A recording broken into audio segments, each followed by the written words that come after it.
Hello, everybody. I'm Thomas, and welcome back to another surprise Saturday stream.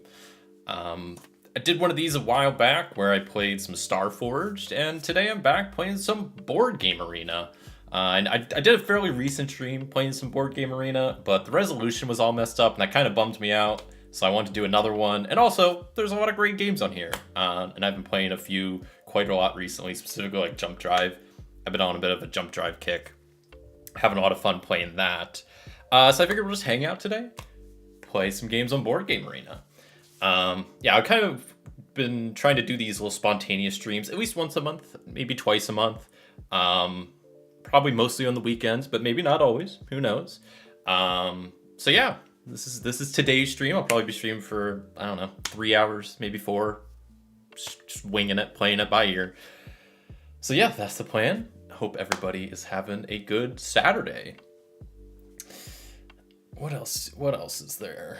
Hopefully also this is looking better this time. Last time I played Board Game Arena, the resolution was all shrunk, and I didn't even realize till after the stream. So I double checked. I did a recording beforehand to make sure everything looked good, sounded good, and then I'm keeping an eye on OBS. But it looks like everything looks decent. But let me know if anything looks off or sounds off to y'all.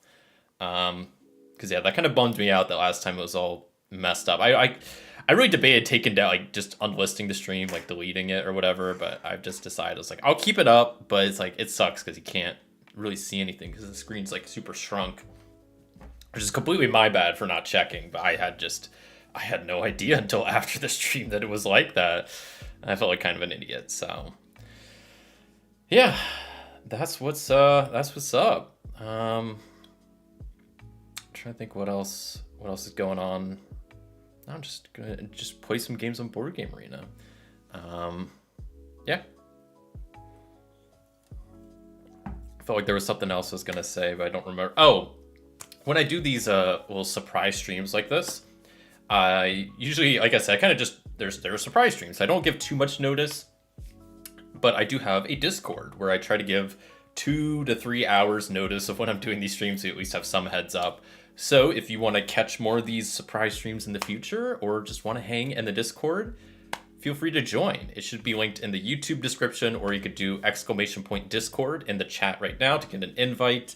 It's just a place to get updates on the channel, announcements when I go live and upload videos, just a place to talk about board games, RPGs, whatever. That's a thing.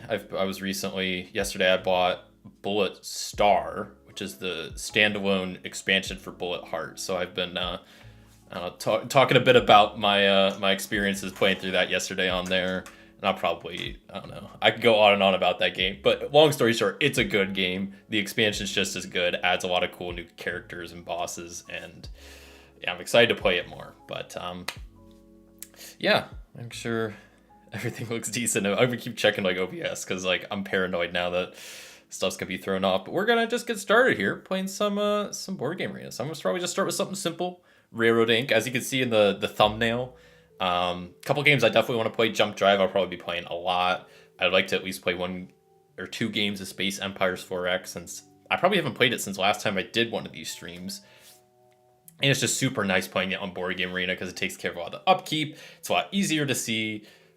I like playing, obviously it's fun playing it physically, but just the amount of stuff Board Game Arena does for playing it, the automation wise and whatnot, is just really nice. It makes it play a lot quicker. It's a lot easier to see for y'all. So I definitely enjoy that. I also want to play some Hadrian as well.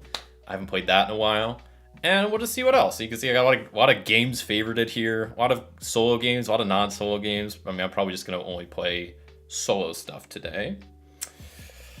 But let's get started with just some chill Railroad Inc. And then we'll go from there. I'm just going to play the Deep Blue game. No expansions. Game speed. We'll just do a friendly game, so no time limit. I have dark mode turned on, so let me maybe turn that off somehow. Give me 1 second. Hopefully that didn't freeze everything. No, we're good. And then I just got to do that, and then that, and then that, and now we're back to normal. Sorry if I just flashbanged you. There's a extension that you can use on the web called Dark Reader that can like make sites have dark mode that don't already have dark mode, and it does a pretty good job sometimes, but sometimes it just makes stuff look a little weird. So I was like, I better just turn it off anyway for the sake of this. So we're gonna get going with some Railroad ink. Starting with a lot of roads, specifically curved roads. I'm not a huge fan, but we can make it work. I'm gonna kind of do like a little zigzag here. With the overpass, we can try to wait for a straight railroad there. Sounds good to me. Okay, not super great, but we'll make it work. I might do something like that, And we have 2 curved railroad pieces, so I might try to curve this a bit over this way, have this curve up, and kind of do my railroad going that way. So I'm looking for a straight railroad piece at some point for right here, but we'll, I guess, just have to keep waiting for that for now. I could do something like, whoops, why can't I? Oh, I guess I have to do it like that, and then I can put that there. That's not too bad. What do I want to do in this spot here? I guess I'll probably just connect that over and say, because you can't, I think unless you get super, super lucky, you can't get all 12 exits connected. Usually I try to shoot for like 10 and just be happy with that. So yeah, I'm just going to say, screw that exit. Not going to go for it. Maybe also like one of these other exits I'll have to kind of just not worry about too much. Okay. Still no straight railroad pieces, but this is fine-ish. We'll make it work. Maybe I'll do something like that. Yikes, I don't have a great way to connect some of these things up. Guess I can try to like preemptively start connecting this over that way. So if I get some piece here, maybe I'll have to use one of my specialty tiles. Next round is when I have to start using it, round 5, because I have 3 total. Can use 1 per round. There's a straight railroad piece, finally. Getting something decent. Yeah, I might have this go this way. I mean, if I can get stuff to loop around, loops are definitely not bad, especially for like the longest highway and longest railroad tiles. It's usually a pretty good thing to have. This overpass, though, I don't know what I want to do with that at all. Yikes, actually, I don't know. Because wherever I put it, it's not gonna be too great, to be honest. I guess I could do something like put it here and then use one of my specialty tiles to do something like that. So that connects up the railroad to the road, and then I just have to connect this over here. And then that could be a pretty nice, we got a nice little system going on. Little transit network. Okay, another overpass. Okay. I guess this isn't terrible. It really isn't. I do have another, what's it called? Another specialty piece to use. What am I doing with my railroad networks are a little kind of all over the place. So maybe I'll do something like that. Use that there. I guess I can connect this up with that. Like, it's kind of a waste of an overpass, but like, I don't really know what else I'd do with it. We're on to the final round already. I do not feel ready for this, but we'll see what happens. Okay, I'll definitely do that there. We can connect this up here.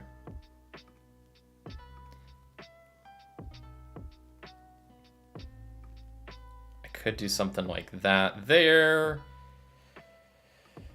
And this here. And something like this over here. That could get us some extra points, maybe? No, not really. If I do it like this, that didn't affect the score at all. That doesn't affect the score at all. Because it's adding more exits, but then it's also, like, especially in the center area, like it's adding exits and getting the center bonus, which are just like canceling out.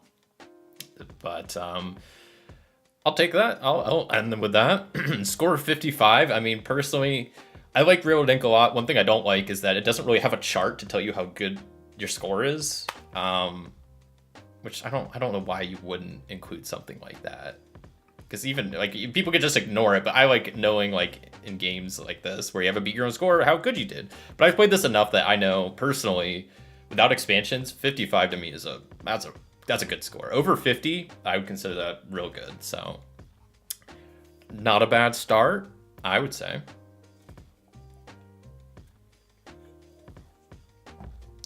All right, maybe I'll play that one more time, and then we'll switch to something else. So we do no expansions, deep blue mode. Let's rock and roll. Let's see if I can beat 55, which like I said, that's a pretty good score. So I don't know if I will, but I will try. I will try. So got that right off the bat. We could go something like this and have like a real cool looking. I don't love that though, because that really doesn't do too much. It's not like that'll be part of. Yeah, maybe I'll just undo all that.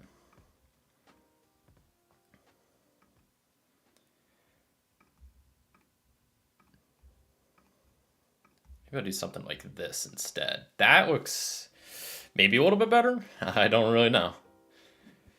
I don't really know what my plan is here. I guess just really trying to build out the railroad here. Probably ignoring this one. Looks like we can connect up this road. Yeah, we got a little. I forget what those things are called. The little stops, the bus stops, train stations. I need to get the highway going somewhere. I'll probably start over here, maybe. Have it start going up, and we'll have this kind of go down-ish to maybe try to connect up to the railroad network down here somewhere. Perhaps. We'll see how that works out. Okay. That could kind of work. I could do something like that, and then use that here. It's not terrible. And then we can use this for the railroad network. Okay. Ooh, I do like that. There's quite good. This over here also pretty dang good. This goes down to there. I like it a lot. I might ignore that road up there just because it's a little bit out of the way. And yeah, I'm gonna have to use a specialty piece here to connect everything up, but that's totally fine. We'll probably just use this one. Yeah. And then I'm gonna go ahead and just do all the things to connect it up. I guess I can just wait for a turn piece, hopefully. And do some other stuff in the meantime. Stuff like this and this and this. Ooh, this is looking like a pretty good network. I don't want to brag or anything, but yeah, I got 2 more rounds left, but I think I can really maybe pull something off here. I don't know. We'll see. So that can go over here. This can connect up there. Highway can go over that way. But what sucks is if I do that, like my highway network is just kind of closed off. Like that's all it is. But at the same time, like it's the last round, the second last round. So I'm not too concerned. And then I'll probably just do something like this here. And then hopefully get like a turn piece and a, yeah, that's kind of what I was looking for. Okay. Something like that. So I could do that there, that there, and that should be a big boost of points. Okay. I could put that here, and then that here.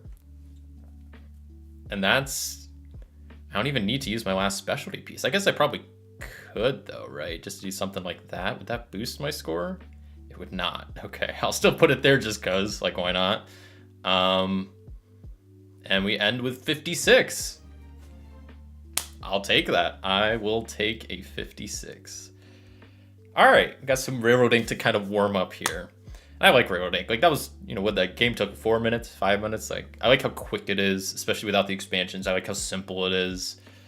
I still think it's probably my favorite like simple roll and write. I like it better than Next Station London. I definitely like it better than, where's some other simple roll and writes? I don't know, like Ganshan Clever. I wasn't huge on, but I feel like I need to play those more. It just made me feel stupid, not clever. So I don't know. Okay. What next? What next? I think I'm going to play some Jump Drive because that's what I've been playing a lot on here recently. I'm going to try to beat the easy campaign, Outreach #1, playing with random hands, starting worlds, gold cards, all that good stuff. Good old Jump Drive. All right, so I've been playing this a lot past week, and me playing it a lot has made me realize I really like this game and have played it quite a bit. Not a ton, but quite a bit. I suck at it. Like, as much as I've played it, I am not good at this game. Especially like the solo mode with the goals, different campaigns. Like I've realized like I'm not super great at it. So I'm really trying to, play it a bit more to figure out what I need to do. So first thing I always do starting out is I look at my cards I have and figure out what am I gonna play turn 1 to help me get some cards. Right off the bat, it looks like Asteroid Belt. That gets me 2+1 if I had mining robots, but I don't. So I definitely want to keep that. Then I like looking at the goal cards and seeing, okay, I need a 6 plus cost development, 6 eyes, and 4 developments by round 5. So it definitely seems like I need to maybe go a little bit more development heavy. Now, normally, and once again, I'm not great at this game, so this might just be me. Getting all 3 cards gold cards is tough. I don't know if I've probably done it a few times, but it seems like majority of the time, I can not easily, but I can get 2 cards out of 3. So that's what I like doing is just looking at the gold cards, picking 2, and then going for those. And maybe if the last one happens, great. If not, whatever. So, looking at the gold cards, this Galactic Federation would be really good for my both development cards, but there's no way I'm going to be able to hold on to that until I can play it. That's a 9 cost card. I could try. And then the last thing to look at, like on top of all of that, is, okay, now which victory am I going to go for? Which, since there's no military cards, I probably want to not do the military victory. The discovery one, I like not trying for the discovery. I save the discovery victory for when I have a bad starting hand and I have to explore. Because then the discovery victory, you must explore at least once. So either I think this one will be probably a peaceful victory, maybe a great victory if I can get enough points. So I'm going to lean towards a peaceful victory, but if I have to get some military to get some stuff, then I will. So I'm gonna get rid of my 2 military worlds and take galactic developers, because especially galactic developers, when I don't place a planet, I have a -1 cost developments, which is good for my 2 development goals that I could shoot for, which at this point seems like the 2 goals I probably should go for, especially like this first one with the 4 developments by round 5. That has it has a timer on it. It has to be done by round 5. So that's a thing. I have Survey Team, which I always forget about. And I could play Survey Team and that. That would cost me 3 cards. I might actually do that because that would get me an extra card. I could still hold on to Galactic Federation. Yeah, so let me maybe do that because I could do that and get rid of these 3. And then we'll see where that puts us because that would get us 3 cards back.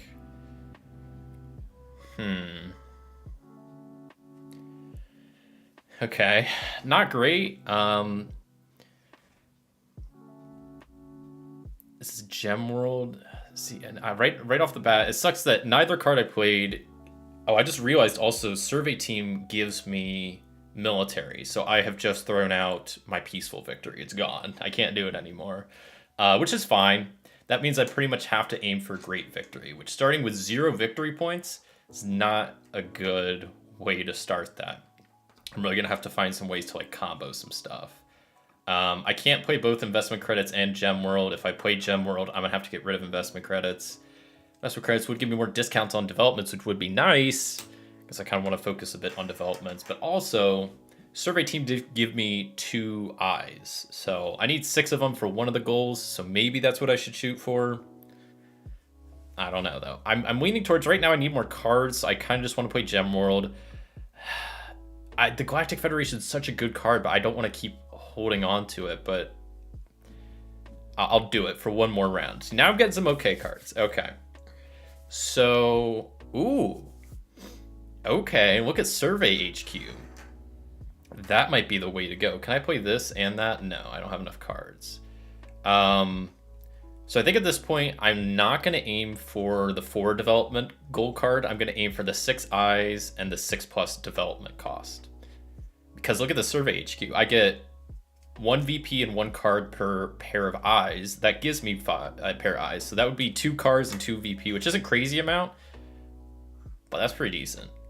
That can get things rolling a little bit. I would love to play Consumer Market and that. I don't have enough. I could play both of these, but that would cost me 1, 2. I'd have to get rid of Galactic Federation. I could just play that and then I draw a card. I think that's the moves. I play that. So discard 4. So I go 1, 2, 3, 4. Because I like getting cards that scale. So that's why I want to keep Consumer Market. And I do have a decent military, so I could also play stuff like this Rebel Sympathizers. I have to say synthesizers. Rebel Sympathizers. No, I can't even say it. Rebel Simps. This card's not bad. I could play Consumer Market and the Rebel Synthesizer. But I also need to get, since I'm gunning for a great victory, I need to start getting some victory points. I have 2 on round 3, and this is like, we're basically halfway through the game. So this needs to change quick. I'd love to play both of these. That would cost me 7. How many cards do I have? 1, 2, 3, 4, 5, 6, 7, 8, 9, 10. That's perfect because I can play both of those, get rid of all my cards but my Galactic Federation, and then play that next turn. Right? 1, 2, 3, 4, 5, 6. I would love to keep the Rebels Simps, but I don't think that's going to happen. But I think next turn I'll play the Galactic Federation, and then that'll be pretty nice to have. I also just need to start playing some other stuff to get some victory points, like soon. Maybe new. I can't play. Oh, I have to discard one. I was like, why is it letting me play both? That shouldn't be the case. So I'll play that. So I definitely can play this, but then if I play that, I can't play anything else. That'll give me a decent amount of victory points. Not as much as I'd like, to be honest. But I'll play it. And I'll get rid of that. That. 4, 5, 6. I still have to get rid of one more. I guess that. I'll keep the library because that seems pretty powerful, but oh gosh, I do not. This is not looking too good. This is just my warm-up round, surely. So 1, 2, 3, 4. So that was round 5. So I have 2 more rounds. I might be able to pull this off. How many blue worlds do I have? I could play that, and that could get me like 2 VP. It's free, you know, I don't have to pay to play it. I might get the Deserted Alien Library. This one, though, is also really good. That gives me more stuff paired. What would that give me? Because I would have 7 eyes total. That would give me 3 VP. This gives me more VP, but I do want to play that at some point. Decisions, man. The decisions in this game, this is why I love this game so much. And it's so quick. It's so dang quick. It's awesome. Look at that. I can discard everything but that and keep that. Play both of those. Oh, now we're rocking. Yeah, I want to keep anything that scales decently. So let's get rid of all that and see what I can do with what I have left. I can't play both of these, could I? I could if I play. But this would only get me 4 victory points, but that would add an extra eye, so that would get me an extra 2. Is that worth paying? Yes. I was wondering, is it worth using my goal marker to get the discount? And I think it is. Because this would normally cost me 11. The -2 costs it 9. I still wouldn't have enough, so I have to use a goal marker to make one of these cheaper. But will I have enough by the last turn? I think so, because I'm generating 25 per turn right now, and this will give me a decent boost of 3 eyes, which is going to be an extra, like... we'll just see it. We'll just try it and see what happens. So we'll use that on Free Trade Association, and this is the last turn, so I can just discard whatever at this point. Let's hope for the best. Let's see what happens. Did I get the great victory? Oh, I did. I don't know why. It says it right there. I always forget this about the peaceful victory. the peaceful victory, it's not that you don't have military, it's that you just don't use your military to conquer worlds. I don't know why. I always mix that up in my head, which is cool. So I actually ended with 93 points. That's good. I kind of want to go for the great victory. 'Cause that's a good amount of victory points. Considering my first 2 turns I had 0, ending with 93 is pretty dang good. So I'll take the great victory and we'll run it back. That was a good game. That was a good one. I'm kind of glad I went down the route of like the eye symbols. That seemed to work pretty good. So first things first, what am I going to play turn 1 to get some cards? It has some options. Alien Toy Shop gets me 3 cards. Comet Zone gets me 3 cards. This gets me 2 cards and a victory point. If I play that with the Tourist World, but I can't play both on turn 1. So I'll probably play Comet Zone, especially looking at my goals. Like I said, I like choosing 2 to kind of focus on. The chromosome symbols is, I do normally like going down that route, but I don't have any cards right off the bat that would help. My starting worlds don't really help. So I think focusing on the world one, the thing that sucks is you have to have 5 worlds by the end of round 6. So basically every turn besides maybe 1 turn, I have to be developing or conquering worlds, whatever the terminology is for it. Yeah. Okay, so I think that's the plan. I think I'm probably going to shoot for a peaceful victory or a discovery victory if I don't have much that can help me. I think that's the way I'll go. So I'm going to get rid of these 2 cards to start out. I'm going to take Old Earth because, especially if I'm going for peaceful victory, this helps me with Trendsetters. I wouldn't mind trying to get Trendsetters. Like, that's a fun little combo to pull off, but it's just a bit tough, especially if you don't have Galactic Advertisers first, then it's definitely a lot tougher to get to that spot. So we'll start with the Comet Zone and see what happens from here. So I have to discard 3 cards. I kind of want to keep the Tourist World because that gets me cards and victory points. I kind of want to keep the Industrial Robots because I like anything that scales. But right now I don't have any blue worlds in play. I'll have 1 Rare Earth world, but then like that doesn't really help me. So we'll get rid of it and see what we get. Okay.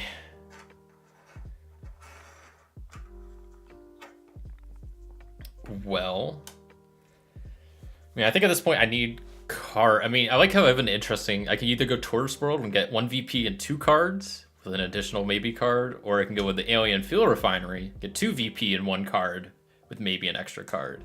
I think right now I do need more cards, so I'm going to play the Tourist World and get rid of everything else. I might keep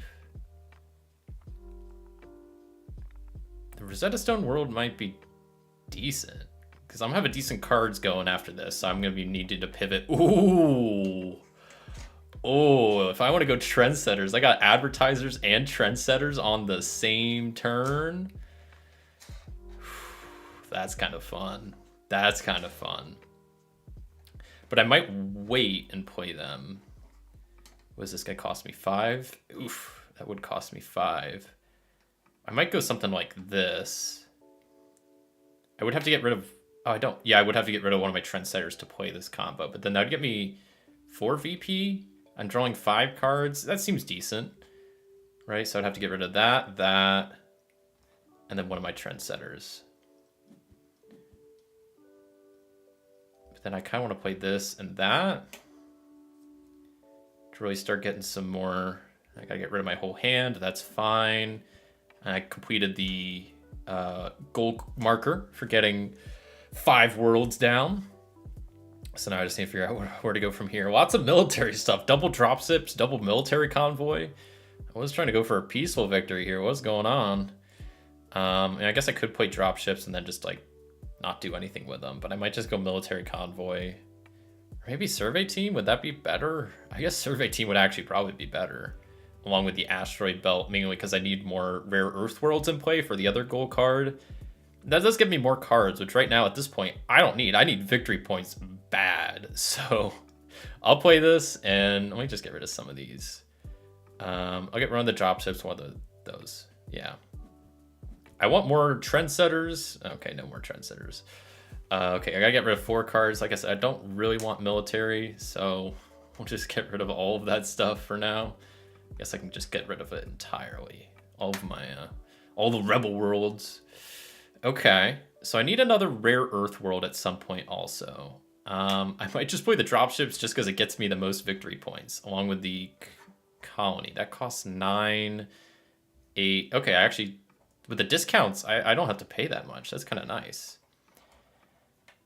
3, 4, 5, 6. I just looked at the gambling world's pretty cool too. I get 1 point per galactic trendsetters, which I only have 1 right now, but that could combo off pretty nicely.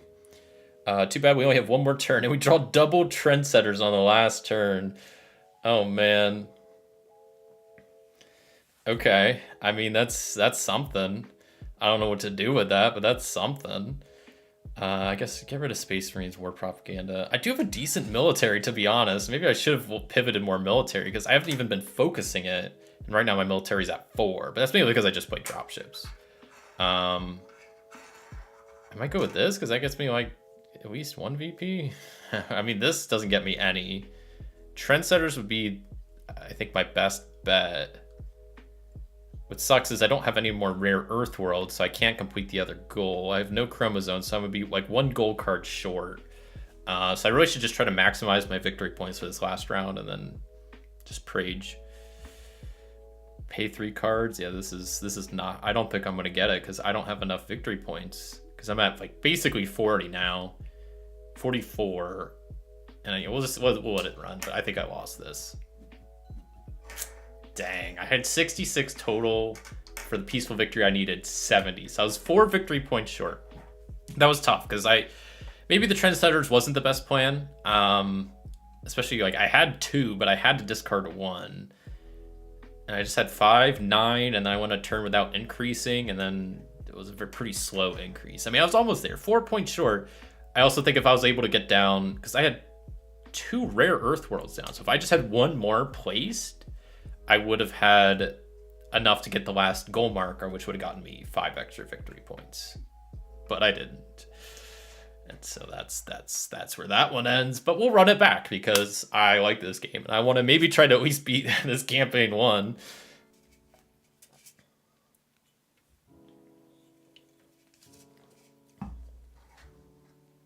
Okay, so first things first, looking at my cards, what do I want to play turn 1? Probably Comet Zone. Looking at the gold cards, that kind of backs that up. One of the cards is for the rare earth worlds, so that's good. I'll definitely focus that one. Maybe I'll try to lean heavy into rare earth this time and actually try to get some, mining robots and stuff that scales with the rare earth worlds. That would be kind of nice. Maybe I go military because it's to have at least 1 military card with 6 or more. The other option is to get some eyeball guys going. 6 ice explorer symbols, which is fine, but it's not the greatest. So what do I do?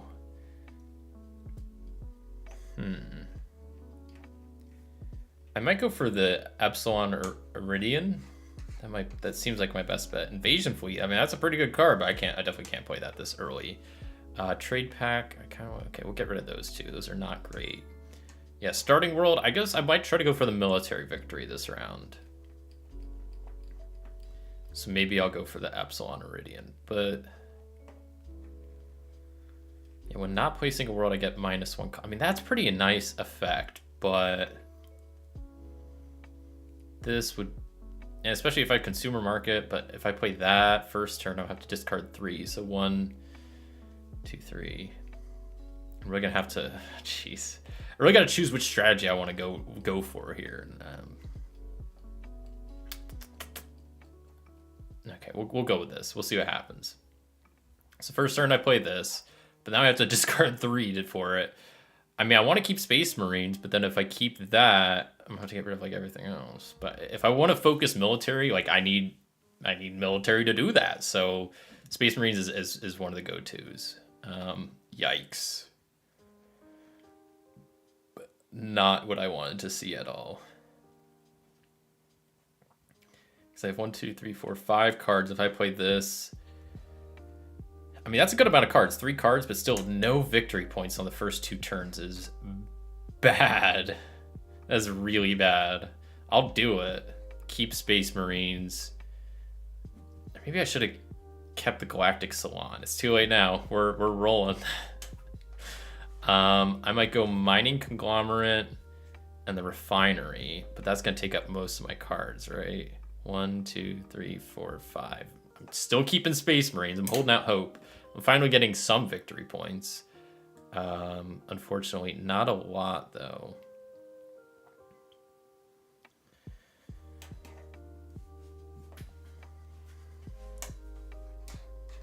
What do I do here? Let me think about this for a second, because there's a lot of different avenues I could go. I got Space Marines, but now I have drop ships. Cost 2 more, but it also generates victory points, which right now I desperately need because I've barely generated any. I also really need to start honing in on a strategy, something that kind of scales to get me a lot of victory points. I need to make sure I get 2 more rare earth worlds down at some point, which this could qualify as one of them, this pirate fuel cache, but it's just like, it's not a great card. It won't get me any victory points unless I have a military convoy, which I don't, and I probably won't play. It gets me 1 card back, which is okay, but at this point, I'm generating 9 cards per turn. So I really just need points. So what do I could go Galactic Salon. That's an option.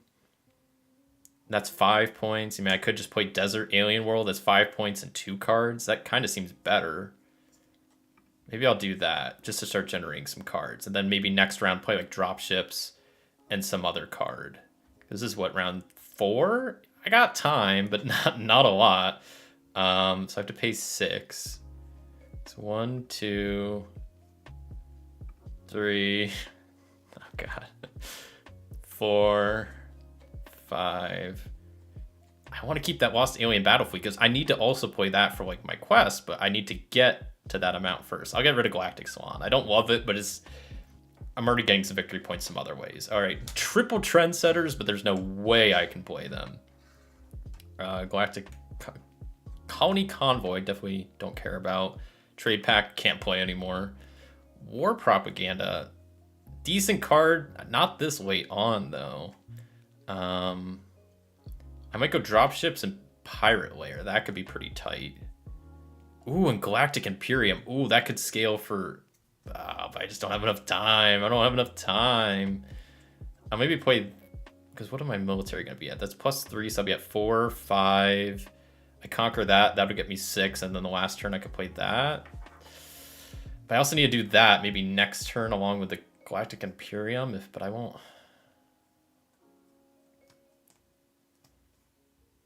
I need to complete the quest first. But I only have 1 rare earth down right now. Oh, this is not good. What are my other ones? 6 eye symbols?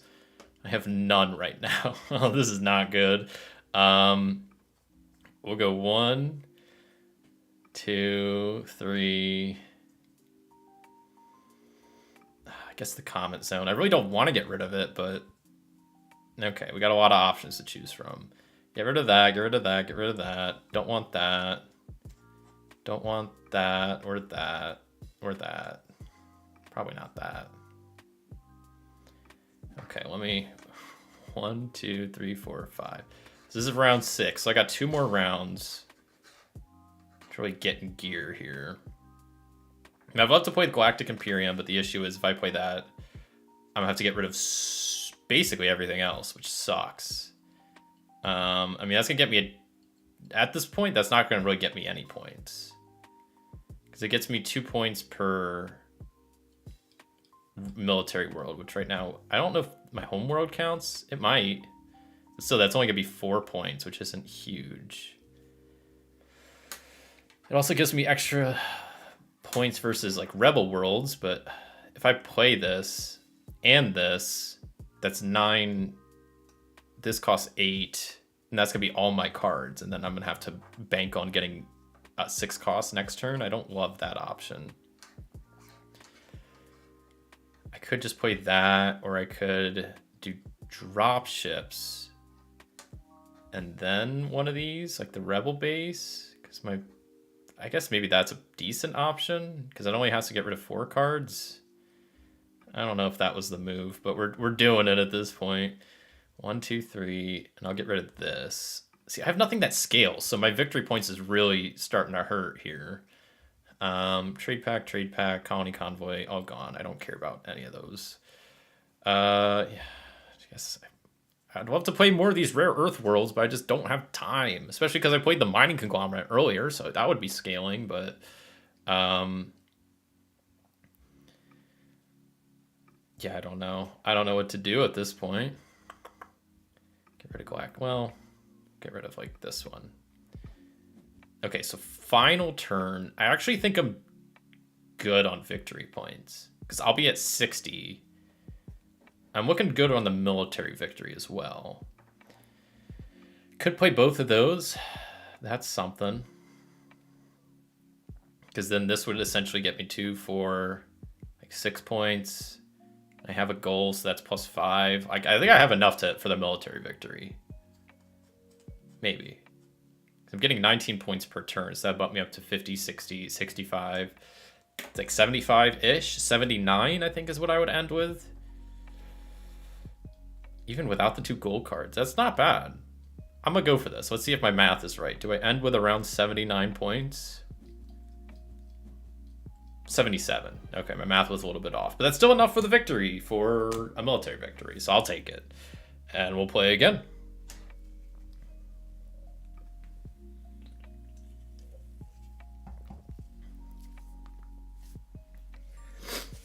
All right, that went, I don't want to say good, but we managed a victory.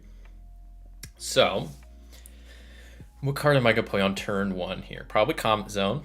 I like the 3 cards per turn. Uplift Mining Moles. 2 cards and a victory point. I mean, obviously, early game victory points are nice.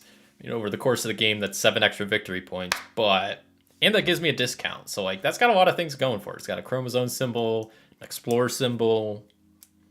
But that's 1 less card. Same amount of cost for Comet Zone, which doesn't give me any of those benefits, but does give me 3 cards. So I'll probably play Comet Zone. And then up here, I'll probably go for Earth's Lost Colony, which benefits from Galactic Advertisers, which I do have.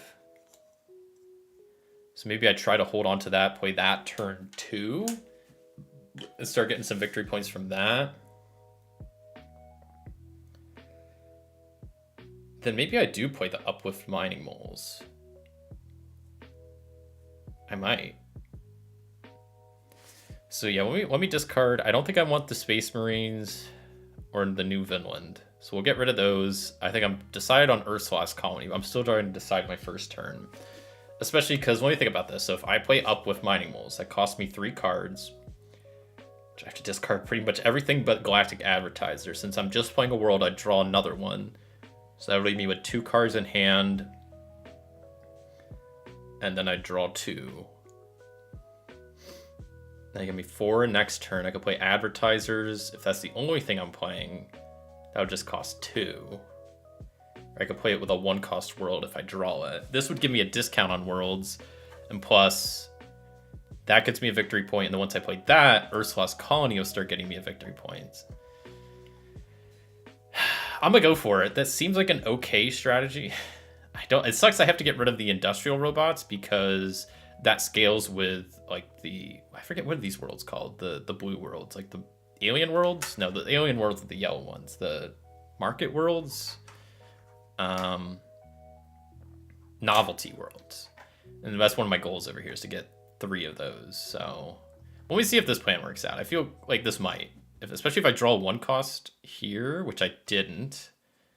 Unfortunate, but we'll still play Galactic Advertisers and get rid of these 2. Well, maybe I want to keep the gem world. Yeah, because I need more novelty worlds. I can play both of these. Get rid of all the cards in my hand.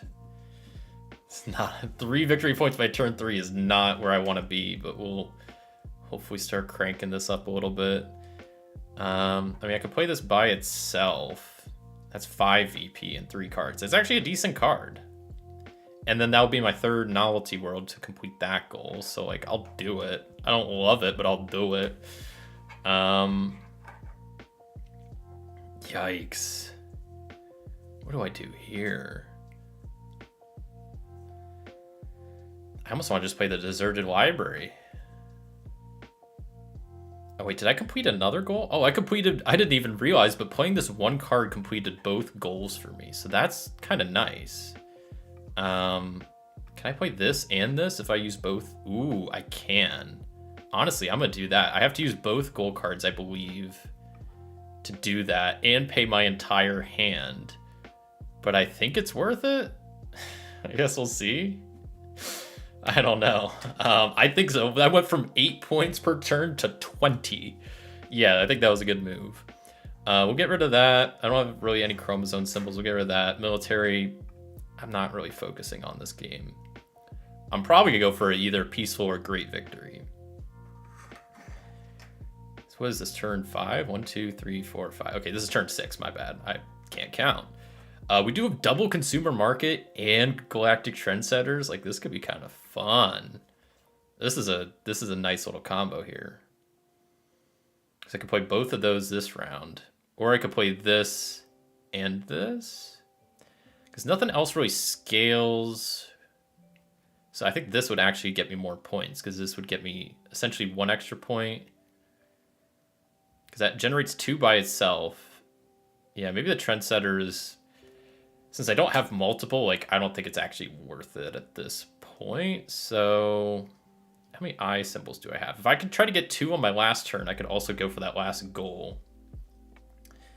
So I definitely want to keep that. We'll get rid of that and that.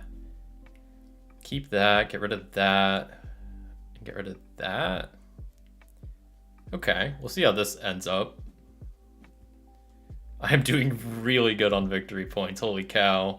All right, I'm gonna get rid of all my military worlds, gone. Ooh, the Galactic Survey, oh, and the Free Trade Association. We are set for life here. I gotta sort through all my cards real fast, but there's no way we don't win this. I'm not just saying that to like jinx myself. There's no way we don't win this with this hand. This is insane. Yeah. Crazy hand. So what would be, because this gets me 2 points per blue world. I could play that and that. How many novelty worlds? 1, 2, 3, 4. That'd be 5 novelty worlds. So that's 11 points total. Or I play this and this. That gets me 1 point per eyeball. So that's 8 plus 5 is 13, 14. That seems like the better move. And then I complete all my goals that way, right? I think that, I mean, it seems like either way, not to brag, either way I win, but I win by the most I can. I think this is a little bit, well, I guess I'm wrong, because this would also give me an eyeball, which would get me 5 points, and plus that's 15 total more. So that'd be, I'm like generating like 41 points per turn. That's gonna give me like 101 points. Is that right? That can't be right. Let's see if that's right. What is my quick math in my head, right?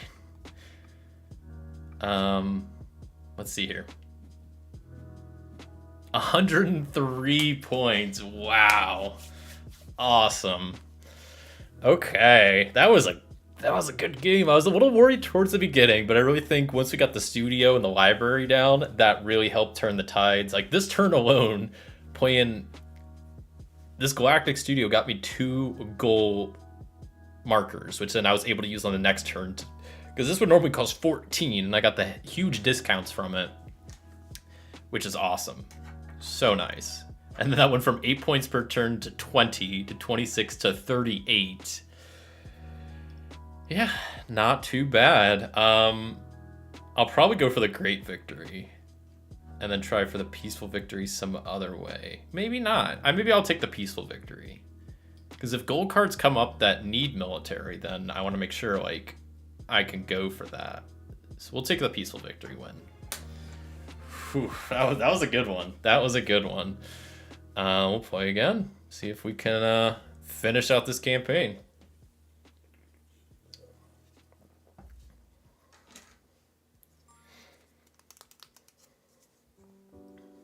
All right. So this one either needs to be a great victory or a discovery victory. Looking at my starting hand. Ooh, probably playing the Uplift Mining Moles. But I could go also Galactic Advertisers with Earth's Lost Colony. And then that could be essentially the same as the Uplift Mole, just I wouldn't get the discount on Rare Earth Worlds, which isn't too bad.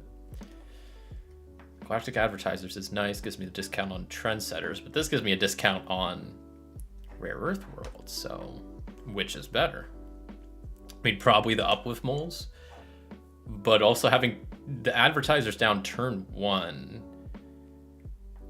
is a lot more likely that I can pull off the whole Trendsetters combo, which would be pretty nice.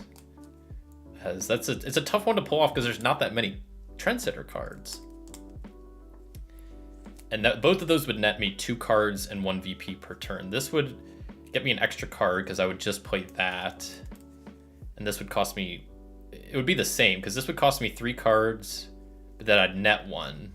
So technically it'll cost me 2 cards, and then this would only cost me 2 cards. So same cost, but do I want to try to focus on having I mean, a lot of cards combo with Advertisers too, and that's the thing that's pretty nice. But at the same time, there's a lot of cards that do stuff with Rare Earth Worlds that scale victory points and card-wise with that. So could do that. Have mining robots, diversified economy might be one I want to play because looking over here at my gold cards, one of mine is to have one of each world color. So if I can get this down early, that could be good. I mean, the Uplift Mole would also probably help towards that goal, but I'm leaning more towards the Advertisers, but maybe that's a bad idea. I feel like haven't really been able to pull that off, but I also don't think I've been able to play it turn 1, which is kind of makes a bit of a difference. So I don't know. Let me think on this for 1 second.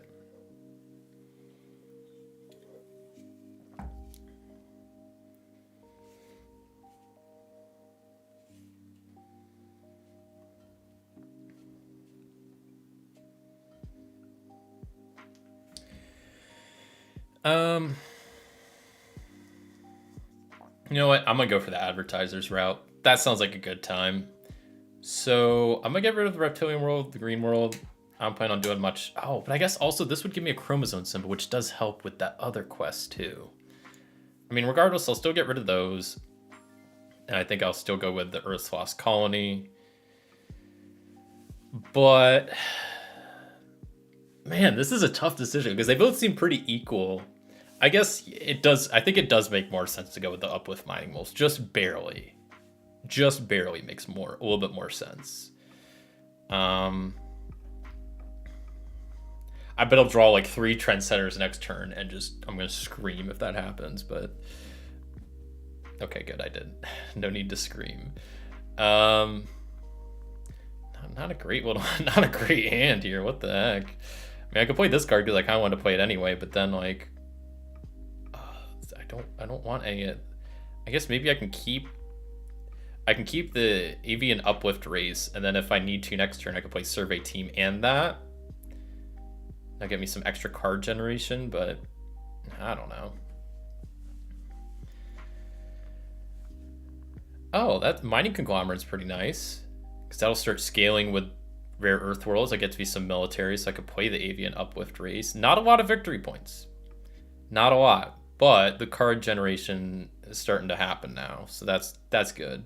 There's our first Trendsetters. I'm not angry. I'm not angry. Definitely not upset. Uplift Research Lab. That's a good one. Scales. I love cards to scale. You kind of need cards to scale to win, especially the scales with chromosome symbols, which I do need for one of my quests. So I do need to play an Alien World at some point, but right now, I guess maybe I hold on to the Alien Refinery and maybe play that next turn and keep the Industrial, because I only need to pay 3, so I could like pay these 3. Keep the Alien Refinery and Industrial Robots till maybe next turn. I don't plan on doing much with the military worlds, especially those high cost ones. That's not happening.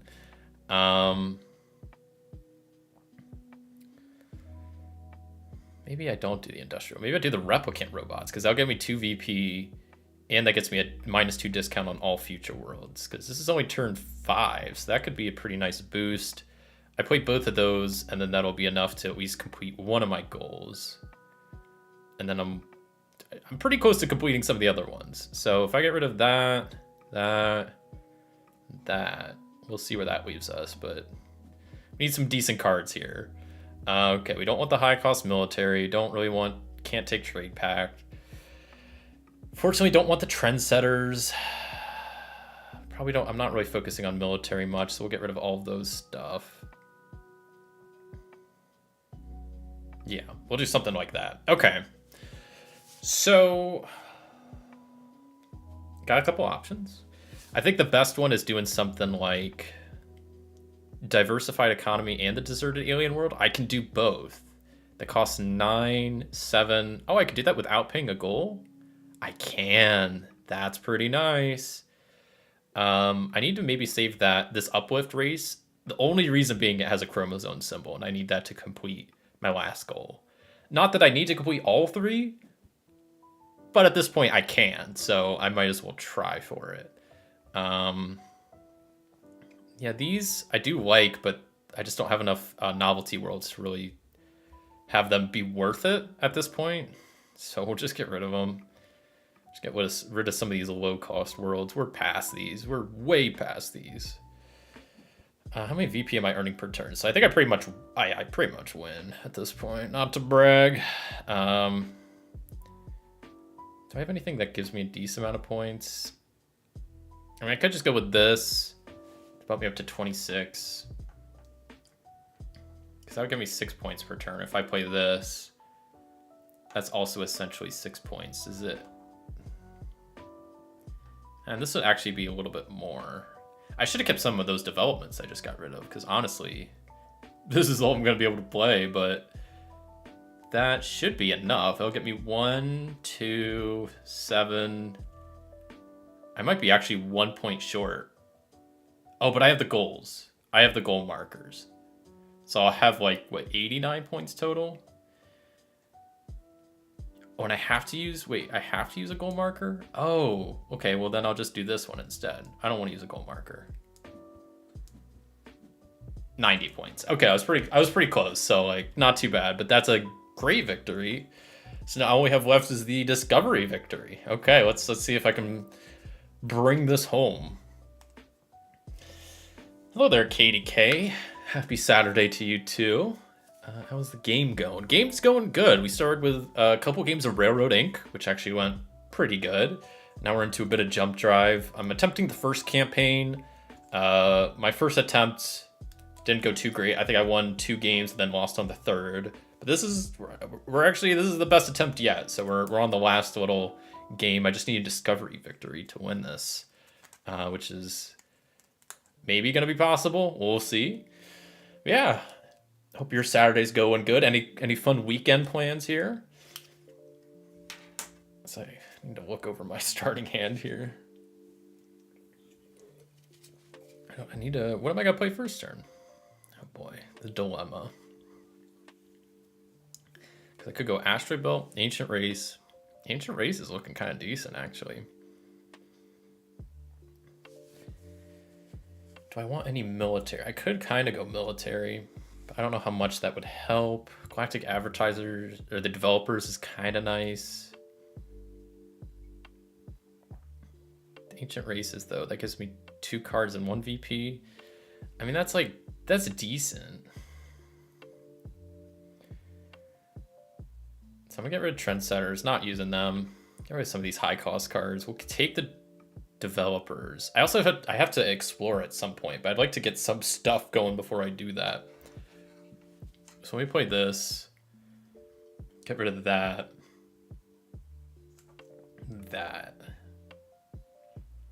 So I might play Advertisers next turn if I don't have anything great.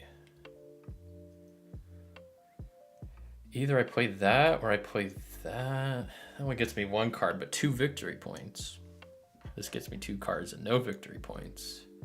I think I'd rather have the victory points, because if I need to explore, that gets me cards. So Not saying cards aren't a concern, but not as much, I guess. Confirm that. Just got back from the farmer's market. It's a chill weekend for me, though. No big plans. I respect that. Chill weekend for me, too. Yeah, I'm just playing some board game arena and, slept in this morning. I was going to do, errands this morning, and then I woke up to a whole bunch of snow outside, which yesterday here was 50s, 60s. I'm talking Fahrenheit, American units here. It was super nice. Had the windows open. And I woke up this morning to just a whole bunch of snow outside. Not a crazy amount. It looks like the roads are mostly cleared, but I didn't know we were supposed to get more snow. So I was shocked when I woke up and I just saw it was completely snow covered outside, because we got snow last weekend and finally just got done melting. And then it was more snow, but luckily, it wasn't too bad. So yeah, lots of snow. Hydrate reminder. Thanks, Nightbot.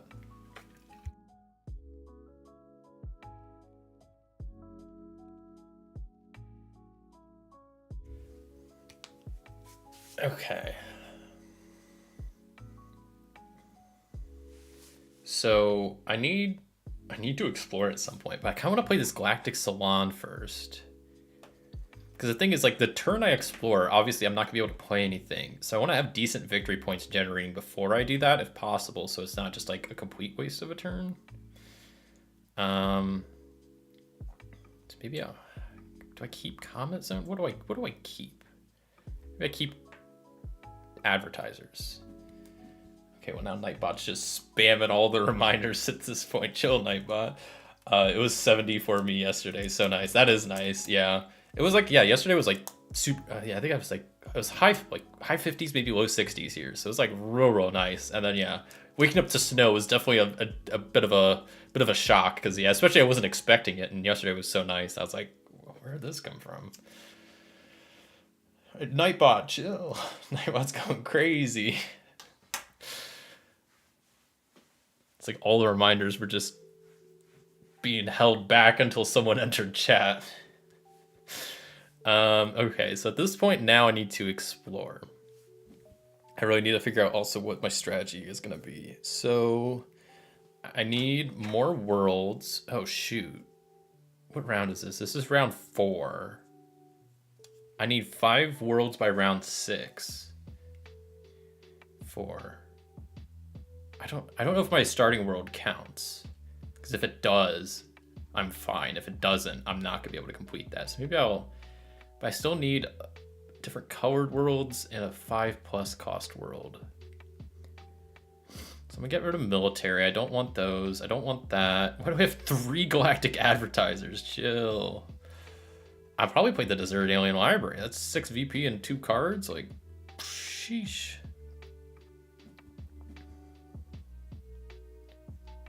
Can I play this and something else? I could play both of these. I mean, extra VP and discount on developments could be pretty decent. But I already have a yellow world placed. Oh, shoot.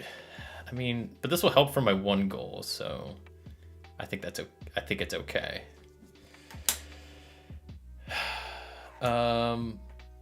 Okay.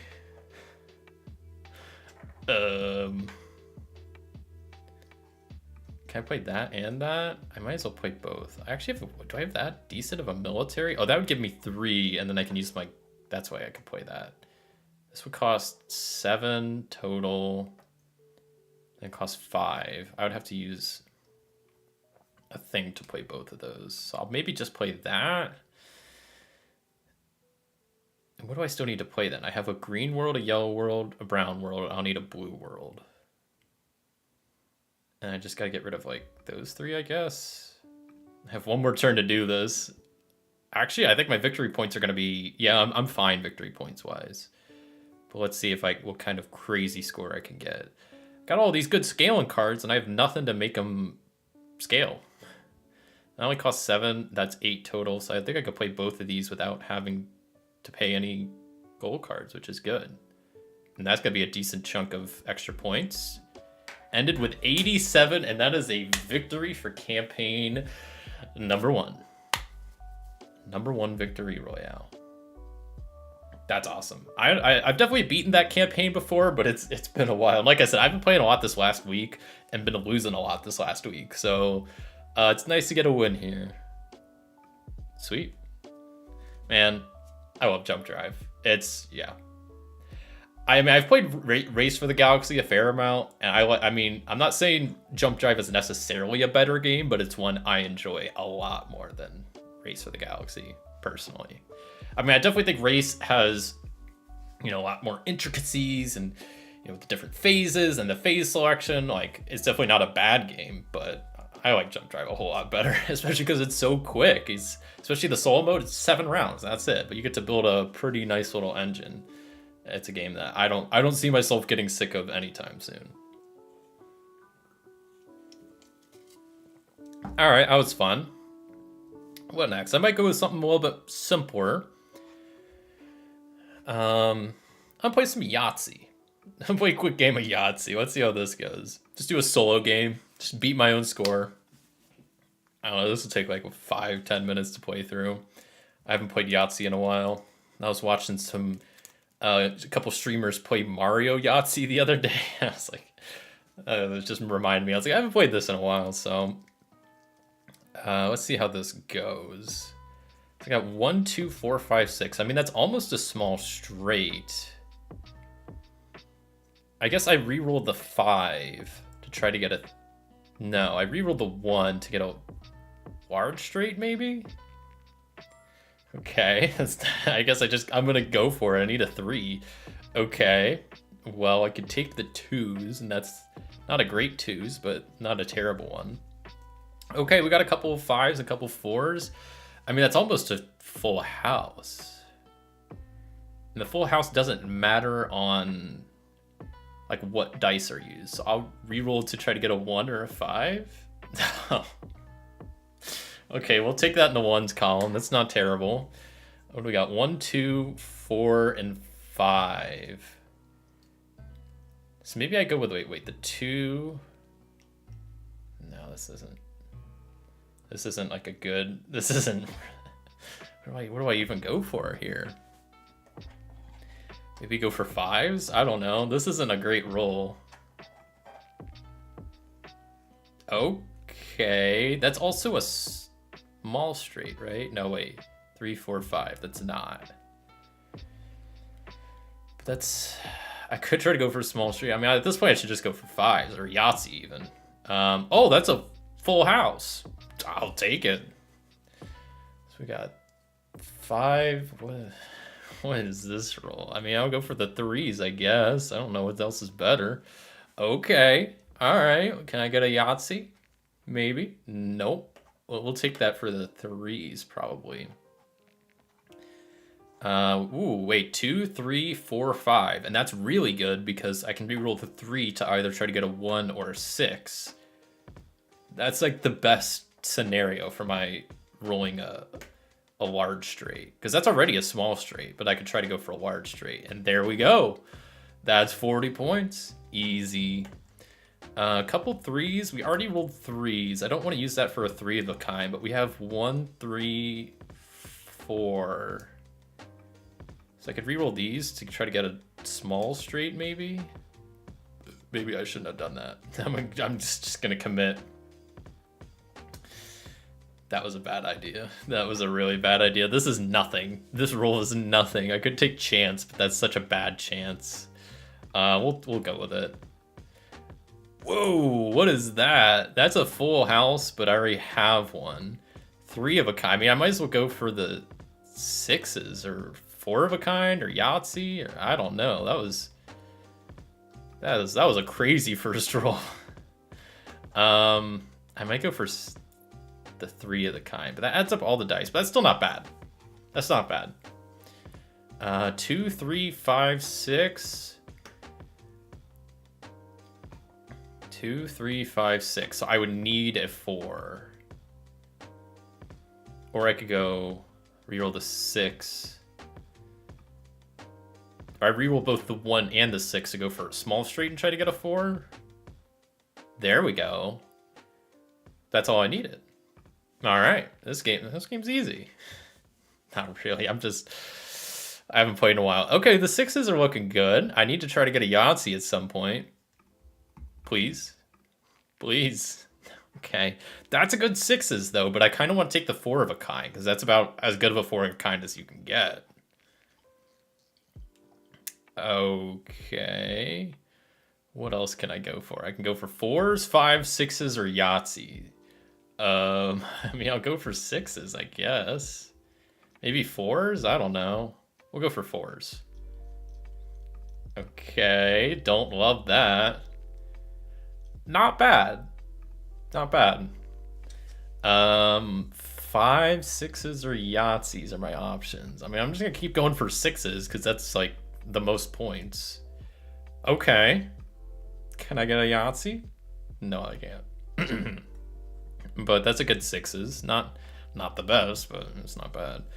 That's a good fives roll. Starting with 2 right off the bat. Rerolling those. Come on, something decent. That's not decent. I didn't even get the bonus down here, which sucks. And now I just have to try to go for Yahtzee. I'm going to go for the fours Yahtzee. Because then if not, then I don't know. Ooh, okay, we're so close. There's a 1 in 6 chance for me to get Yahtzee. Come on. Damn. Damn it. Do I want to score 0 points in Yahtzee? No, but I have to. And that's the end. 214 points. That, I'll be honest, I haven't played Yahtzee in a while. So A, that probably wasn't the best game. And also, I don't remember how good 214 is. I think that's okay. Like, over 200's okay. I mean, I would have had an extra plus 100 per extra. So I would have gotten 50 points if I had the Yahtzee plus another 30. So, like, I could have been in, like, I think 300 is, like, a really good game. Well, that's Yahtzee for you. That was nice and quick game. Like to enable notifications. No, don't ask me again. Stop with the pop-ups. All right, what is next? I do want to play Space Empires at some point. I might play like one more smaller game before that. Other small. I could try Bandido. I'm not a big fan of Bandido, if I'm being honest. I really don't like Bandido, but you know what? I'll give it a quick go because no, I don't. Oh no! Sorry, dude. I just queued with and then left. I meant to do a solo game here. Yeah, I'm not a big fan of Bandido. It's the most swingy game I have ever played. But let's see if I can just get a quick win. I'll try to speed run this. Okay, that's not a terrible start.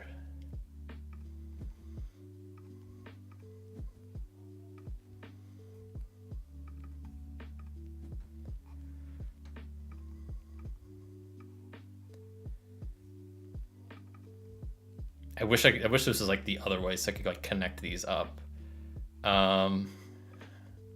This is already going bad. No, this is just so over already, and it's just barely begun. Actually, I mean, I can connect these up, and that's pretty decent. Okay, that was a big brain play. I'd be left with one path, but now I just have to bank on me getting another flashlight, which I didn't, and now this is just going to progressively get worse. Oh my god, this game, man, it's just so luck dependent, and like it drives me crazy. Because if you don't win by like the first handful of turns, like I just didn't there, then it's just gonna I kind of just want to like concede. It's just only gonna get so much worse. Yeah, this is not good. I'm trying to keep these like double paths going so I can like do stuff like that, but that's just. There's just so many paths now, like, and there's only so many flashlights. Like, what am I supposed to do? Okay, let me maybe close off this. I need to close off one of these paths. Maybe this one down here. It's like the farthest from any civilization. No, rotate it that way. We'll go like that. I don't know. This is already so bad. And I got the U-turn, but I don't have anywhere to use it. This is, what a sick joke. This is, why did I play this? This game frustrates me so much. I could play that there, but that's not really gonna do any good, is it? What am I supposed to put in here? I think I've really screwed myself. Genuinely, I don't know what I'm supposed to like put. I don't know if there's a piece that can even go there. Yeah, I think I screwed myself with this little slot. I genuinely don't think a piece exists that goes like across like that and up. I'll play a few more hands, but I don't think that exists. Double U-turns, I mean...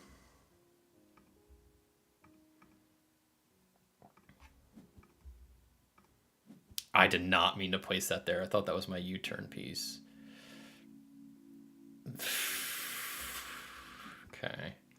See, like this piece exists, which I could have played there, but then I played that there, and then that just ruined everything. And that can slot in there pretty nicely, but then what? This can't go there. This is... I don't know. I think I screwed myself. Yeah, I'm just going to concede. Bandido wins. There's no way I'm going to win that. I think I screwed myself with that one spot I left open. Whatever. Yeah. That game just drives me crazy. Okay. I'm going to play a bit of Space Empires 4X. We're going to do the small solitaire map. No, we'll do normal difficulty because I haven't played in a bit. We'll do instant upgrade technology, no warp points, no gearing limits. Let's roll.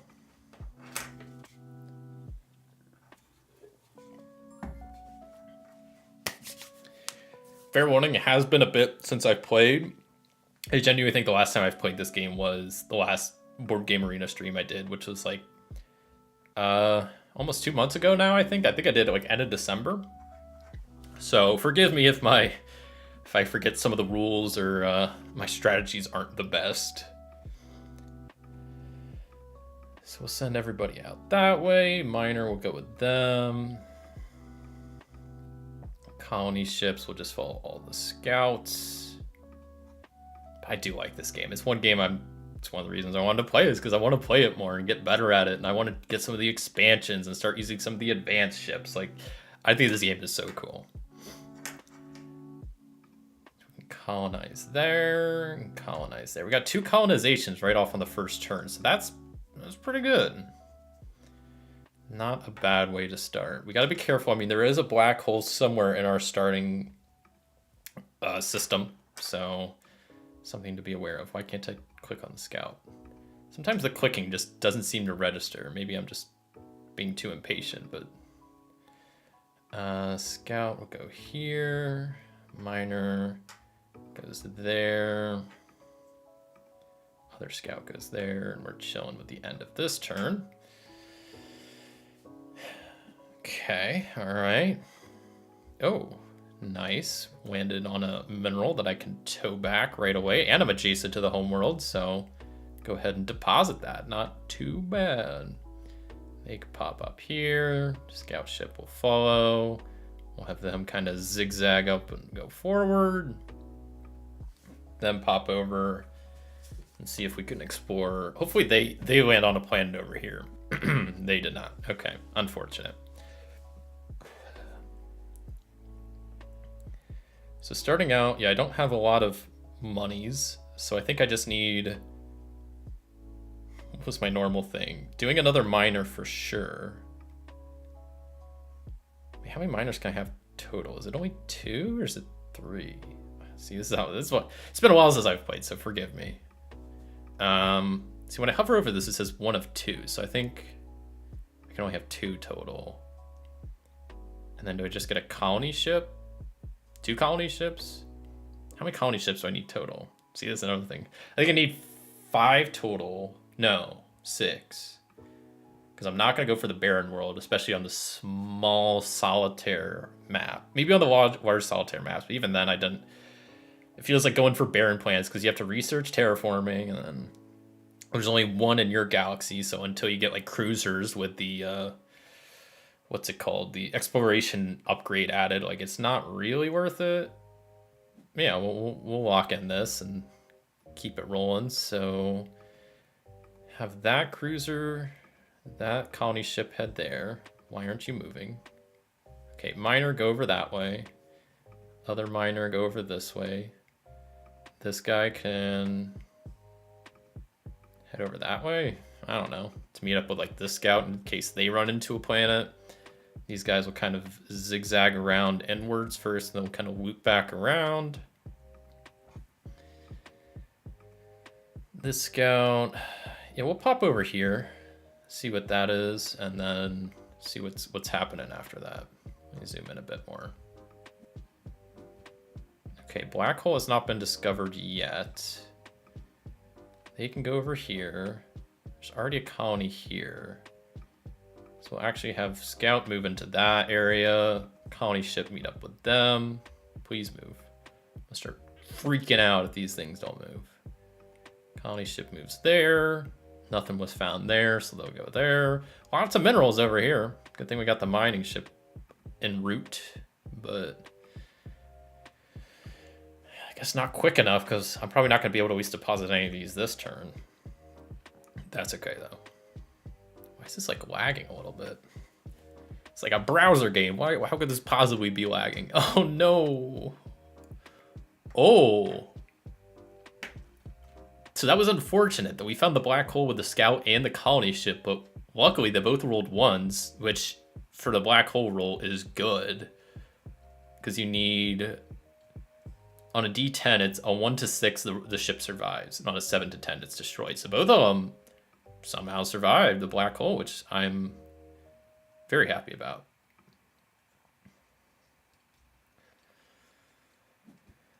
Okay. So we'll have them come back here. Have them scout out here first. I mean, yeah, I mean, I want to find... Maybe I'll keep the... I don't know. Because either we're going to have to go back through the black hole, go around the black hole, or venture out into deep space just one tile, which is probably a black hole. So, not great options here, but we'll make do with what we can do with. So they'll come here and grab that. We'll have this miner pop up here, tow this mineral first. Please let me tow. Thank you. Perfect. All right. My little space empire's chugging along. A newly discovered planet. Look at that. See, I'm glad I didn't just let that tile hang there because we would have missed out on a colonization for this round. So the earlier colonization, the better. You got to get these colonies up and producing sooner because then you get more stuff that way, more credits. So now we have 20. So how are our colony ships looking? We have one here that can pop up here. I think I need 2 more. Miners I'm maxed out on. Colony ships, and this is the part I misremember. I think I need 2 more. I like colonizing every planet I can. If that colonizes that, are there 2 other planets? Is it just one? Jeez, I don't remember. How many? I still put it 1, 2, 3, 4, 5, 6, 7 undiscovered tiles in my galaxy here. Or do I just get 1 colony? I'm gonna get. This is bad. I don't remember how many world options there are. I guess I could look it up real fast, or like go open my box of space empires and see. But we'll just keep on playing. I'll just build 2 colony ships. And if I have to scuttle one of them, I have to scuttle one of them, and that's just how it is. So they'll come here. They'll go up here. They'll go over here. They'll make their way over there. Sending move to server. Send it faster. Okay. They'll probably swing over that way. They'll pop back to the home world, drop off the minerals. They'll drop off the minerals. I'm gonna take a bit of a risk and have the scout ventured. It's just 1 unit. It's just 1 hex of deep space. Like, what's the worst that could happen, right? It's probably nothing. Probably. Surely this isn't gonna be a black hole or danger. It's a 10 mineral? Wow. That is lucky for me. I'll take it though. Initialize colonization on that planet. Hey, Essen. Can have one colony ship make their way, I guess, over here to Essen. Let's go explore this last little tile. This miner. They can probably make their way back over there. This colony ship. Start making its way up. I think that was a good call on my end to do both the 2 colony ships, because I was debating about that, and I think my math was correct on that.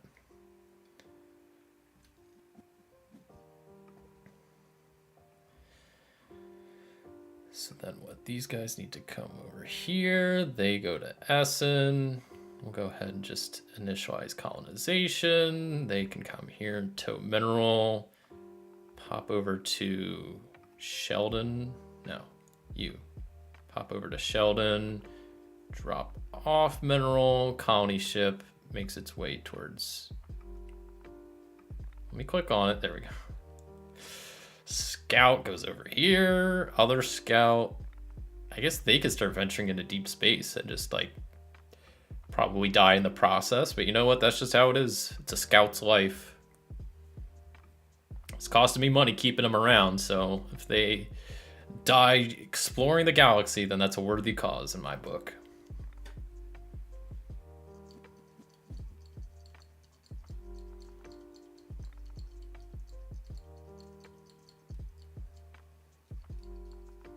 Huh. I guess there's still one more planet. Wait, what? Hold on.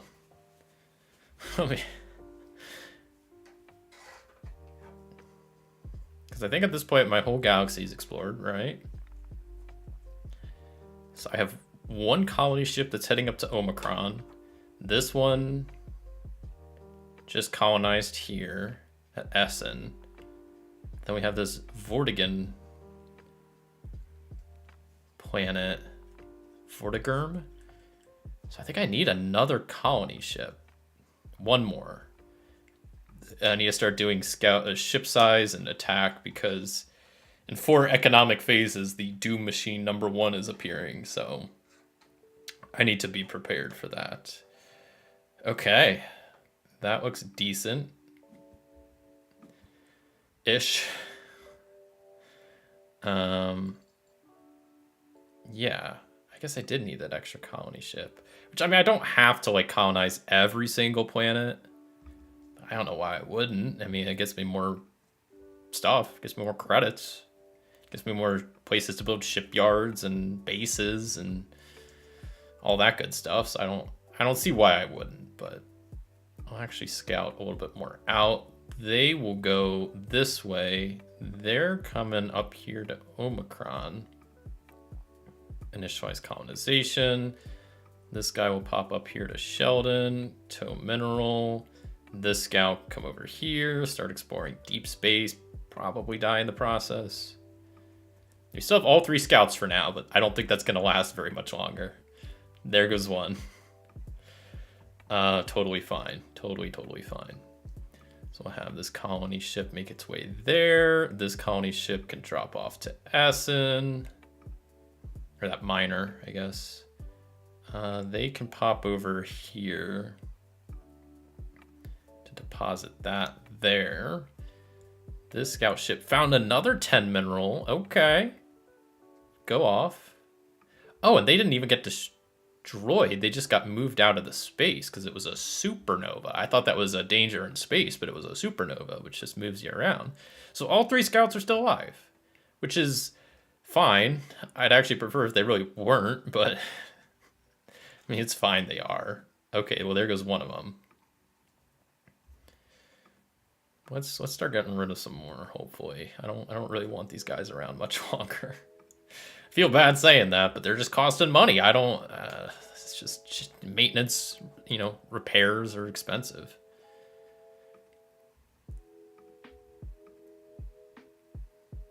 They're going to initialize colonization on the final planet. They're going to come over here, grab this mineral. I think that's all I can do. Okay, I'm feeling not too bad. I feel like this has been a little bit of a slow start, but overall, okay. They hit a black hole and survived. Nice.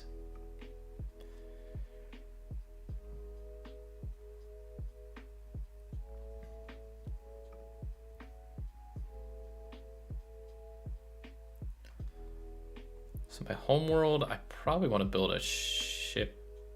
I think I do need to build a shipyard on, right? Shipyards, I need to scroll down. This is where I need to like look at this little sheet. Shipyards, a lot of ships to be built. And they're what? Be built. Oh, but that's part of the shipyard upgrade, right?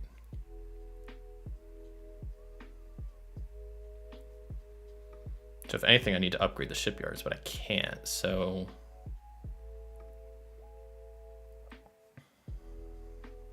Because I could build one hull point right now. I have one starting at my home world. I want to be able to build battle cruisers, which have hull size of 2. So I definitely need one there. Maybe one at Sheldon as well. Where the hell is Sheldon? Build a shipyard there. Then I can also deploy other stuff from Sheldon, but how much? 3 economic turns till the Doom Machine rolls up. All right, let's get rid of these scouts. I'm kind of sick of them at this point. Have this miner come back to Essen, drop off some minerals. Love to see that. And I think that's it. We're just moving the miners and the scouts around right now.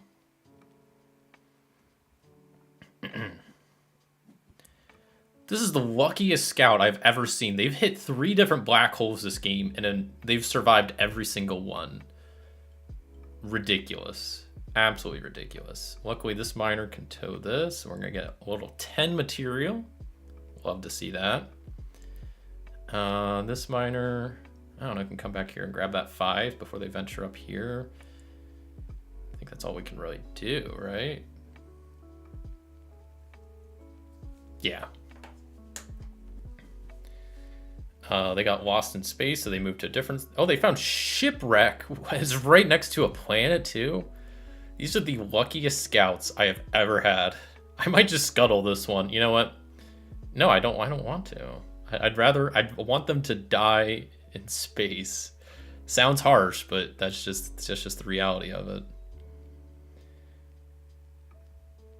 No, wait, cancel. Whew. This miner needs to move still.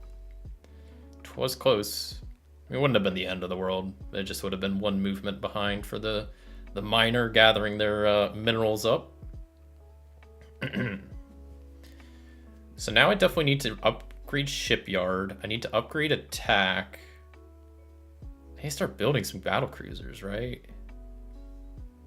No, I need to upgrade instead of attack ship size, and then I can start building battle cruisers. A battle cruiser, I guess, only one. But that's fine.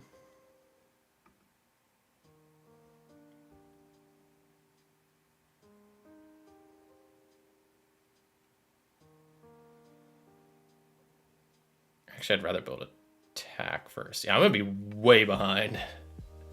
I have 1 battle cruiser built so far, but we'll get there. First battle cruiser, I'm just gonna have them all probably stationed at Sheldon, which I also might build a base there. Because I forget, this is how long it's been since I played. How many Doom machines are there? There's 3, right? Or is there 2?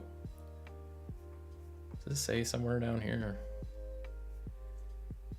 It's been a while since I played, so my bad. I do forget some of this stuff. It does not say. Well, we'll just wing it then. Where's this scout going? I'm having him go over this way, I guess. This miner's gonna come up here and grab the mineral, I guess. Have them tow that. This scout's gonna make their way over here. Maybe if I can click them. Why can they not move? Am I dumb?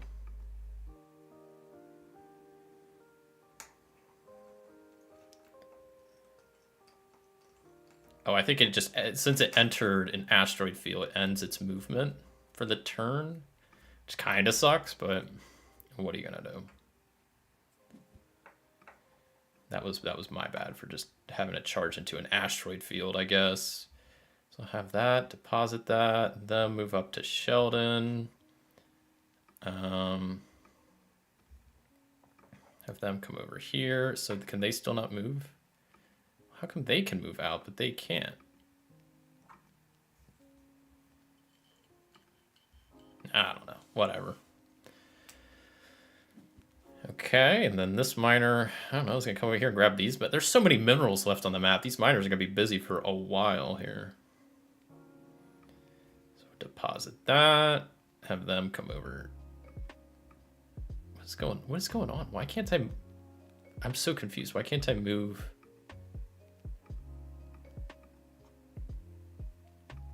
I'll just keep them there. I don't know. I think the asteroid field's really messing with the miner or the scouts.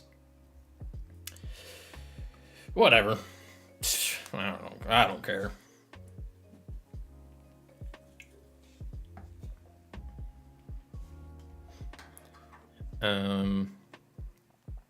Okay. So I need to scroll down real fast to quickly look at this stuff. So the battle cruisers have ship technology 4. Got it. It's hull size 2. Okay. I believe they can only have up to attack 2 and defense 2. I think. You know what?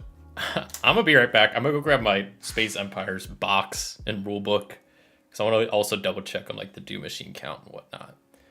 So I'm gonna take a quick. Be right back.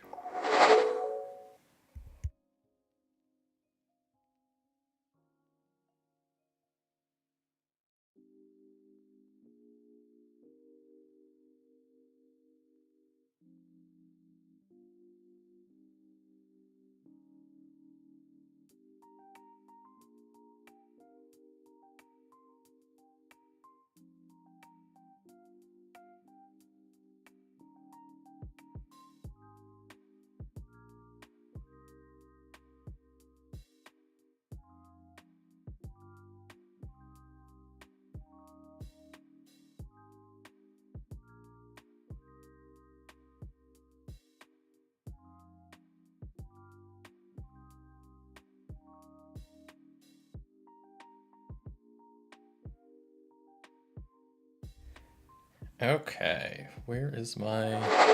There's my desktop scene. Got the physical box here, so give me a hot second as I pop open the rule book and have to remind myself. So the one thing I wanted was... Where is it? This sheet. This is not a board game arena. So yeah, battle cruisers can get up to... Yeah, I was right. So it's attack 2 and defense 2. And then that's the nice thing about the battle... What is BB? Battle cruisers, is that battleship? That is battleship. Why is it BB? Did they not want to have BS as like an acronym or something? That's weird. Okay. So they can have defense 2 and attack 2. So since I'm only going to do battle cruisers, there's no reason for me to go above that.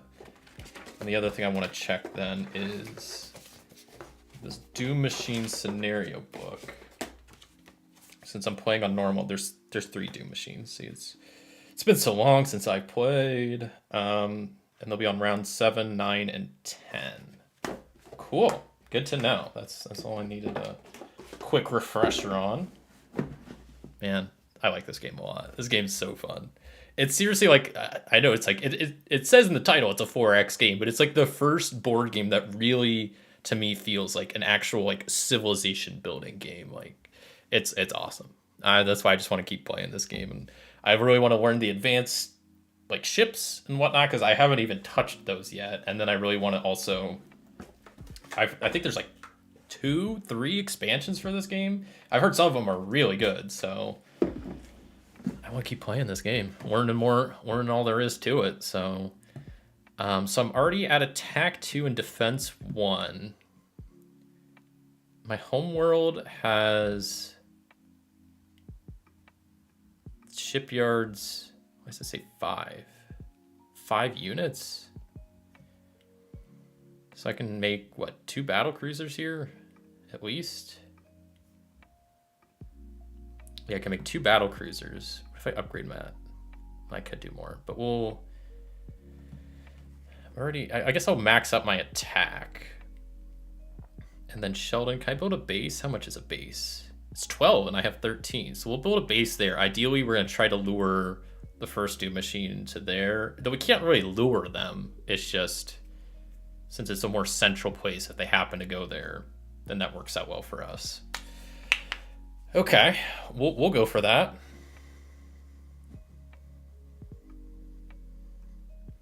All right, so miners be mining. We'll send the cruisers up to Sheldon to group up. Can I actually move my scouts now? What is going on? Why am I dumb? Why can't I move my scouts here? Was this like a space is dangerous spot? I'm about to scuttle these guys. I don't know what's going on with them. I'm gonna scuttle both of them. I don't know what's happening with them. I'm probably just misremembering a rule or something. I'm just gonna scuttle both of them. Problem solved. Now I don't have to look at them or deal with them anymore. I'm also going to grab the space wreck. It gives a random technology, which I don't know how beneficial it will be, but it could be like attack or like a new defense thing or a ship up. Like most of the time, it'll probably be fairly beneficial to whatever I need. So I might as well go for it. And it's right next door to some of my colonies. So let's do it. See what we get. I don't know if I do that right as I deposit it or if it happens at the probably during the economic phase. I imagine is when that like goes through. Yeah, so we'll tow this. I'll have this. Oh no, the Doom machines are going to spawn in next economic phase, so I need to be ready for that. That's okay. I mean, I have 4 battle cruisers, which I guess I can probably group these up.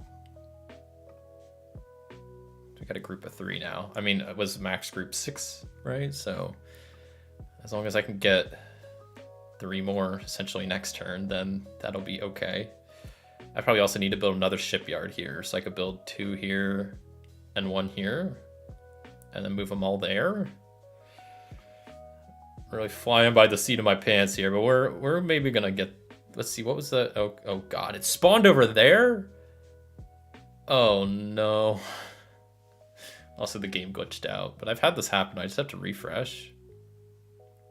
It's weird. Oh, I got a move technology. Okay. Oh wait, am I dumb? Why did I upgrade to attack? Sorry, that's the box opening up.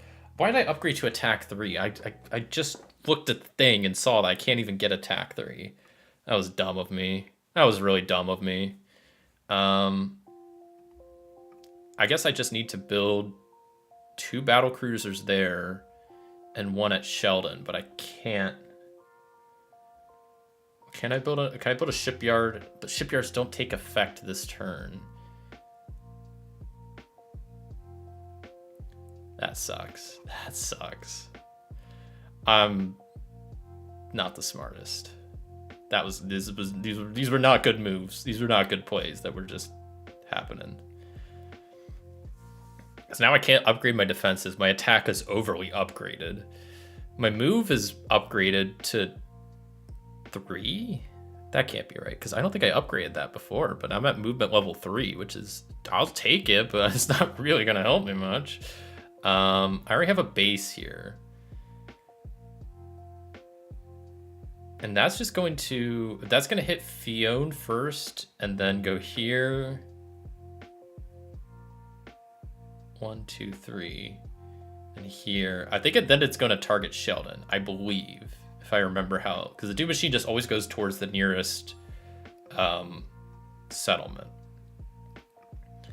So I'll have these guys come up here, have them deposit at Fion. Though I don't know if I actually should, because if that's gonna get destroyed, I don't know if that mineral is gonna actually like count if it's gonna be deposited, or I think it might get destroyed with the colony before it can actually be like put into my economy essentially.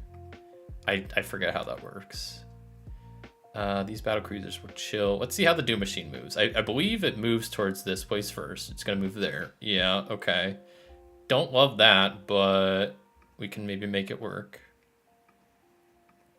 So we'll have them tow. Where's the other miner? Have them make their way over here. Battle cruisers can come up here, and then they can all be a part of one big happy group. I guess that's all I really need to do. So that's gonna come here and destroy that. Yeah, I shouldn't have deposited that mineral there because that just kind of got wasted.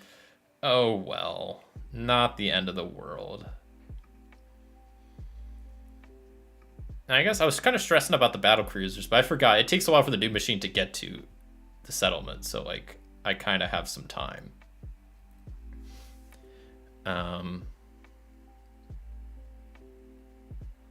Because I moved, then it moves, so it's gonna be there in another 2 turns. So I definitely have enough time to build, do an extra thing of defense, and I can build another battle cruiser, and then also. I think I can only build 1 base there, but I could build another shipyard there at Sheldon, which I guess is probably not a bad idea. Okay, I like it. Right, then I move first. I can move them there. Miner can go here. They can come here. And now we wait. They should just be beelining straight at Sheldon. Did the other Doom machine spawn already? No, it spawns next turn, right? I want to make sure I'm not like forgetting about one of these guys and then they just show up at my doorstep. That would not be fun. So then they merge into that. So my battle cruisers are almost optimized. I went a little bit too much into attack and they're a little bit behind on defense. But luckily this is just the first Doom machine, so I don't think it'll be too bad. Hopefully. Finally I can scuttle one of my miners, right? Yeah, we're done with that guy. And once they finish towing there, I can scuttle them away as well. I do want to build a base on my homeworld at some point, but I have a lot of time. I can wait till essentially the final Doom machine and then just camp on my homeworld waiting for them to come to me. And that could be kind of fun. All right, first battle ensues. Let's see how this goes. So they are a C7. They do, was this 4 attacks? I totally forget what all that means. That's how long it's been since I've played. I apologize. Yeah, it's a 7 strength, which means that it has, yeah, it has 3 defense and does whole size of, wait, no. C7, no, this is a strength of 2, so it has a 1 defense. It does 4 attacks and has a hull size of 7. That's what all those crazy numbers mean. So the base attacks first, lands a hit. Okay. Now we have all the battle cruisers go. If they all hit, okay, well they didn't, but I was hoping they would. Could take it out in just one go before they could even attack, but that's okay. I didn't think that was going to happen, but that would be incredibly lucky. Still, it took out both shipyards. Don't love that, but I think we'll take it out. Yeah. Boom. Not too bad. Not a terrible first battle. Lost both shipyards at Sheldon, which isn't ideal, but at the same time, we already have all of our battle cruisers still here, so that's pretty good. I'll even probably move them up a little bit, because I don't know where this next Doom machine is going to spawn, so I want to be a little bit more prepared. All right. I think they're about to spawn this turn, right? And they're spawning up there, so that means they're going to... I don't know which one of these 2 planets they're going to go for, but I'll still probably move here. But if they move there, I still don't know which one they go for. I don't know how it determines that, so it's a little scary. I wonder if I can double check the rules. How does it determine which it goes for? Doom machines always move towards the closest player colony. If 2 colonies are equidistant, then a DM will always move towards the colony that is larger. They're both the same. If 1 or more equidistants are the same size, the Doom machine will move towards the colony that brings it closest to the home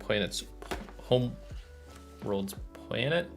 So if it moves here, it's 1, 2, 3 away. If it moves here, it's 1, 2, 3 away. So it's the same. If it's still tied, then it's the player's choice, which I think in Board Game Arena world, it's not my choice, and it will, I think, randomly decide, which I don't like. Because it should be my choice. It says so in the rules. It should be my decision. So I need to get better defenses. And do I pump out? Or do I build bases on both worlds? Just to like play it super safe. I don't know if that's a better option. See, if it moves, it depends on which hex it moves to first. If it moves to this hex, it's definitely going to be this world. If it moves to this one, then it could be 50-50. I don't know. I kind of want to be safe and build like a shipyard on both Essen, or a base on both. Because at this point, I don't really need like to do too much else. Can I build another shipyard here? On the home world, I mean. How many shipyards can I build? I might as well. I have the money for it. I have the leftover credits. Okay, so I'm gonna build a base on no available counters for base. Oh, you can only build 2 bases. Okay. I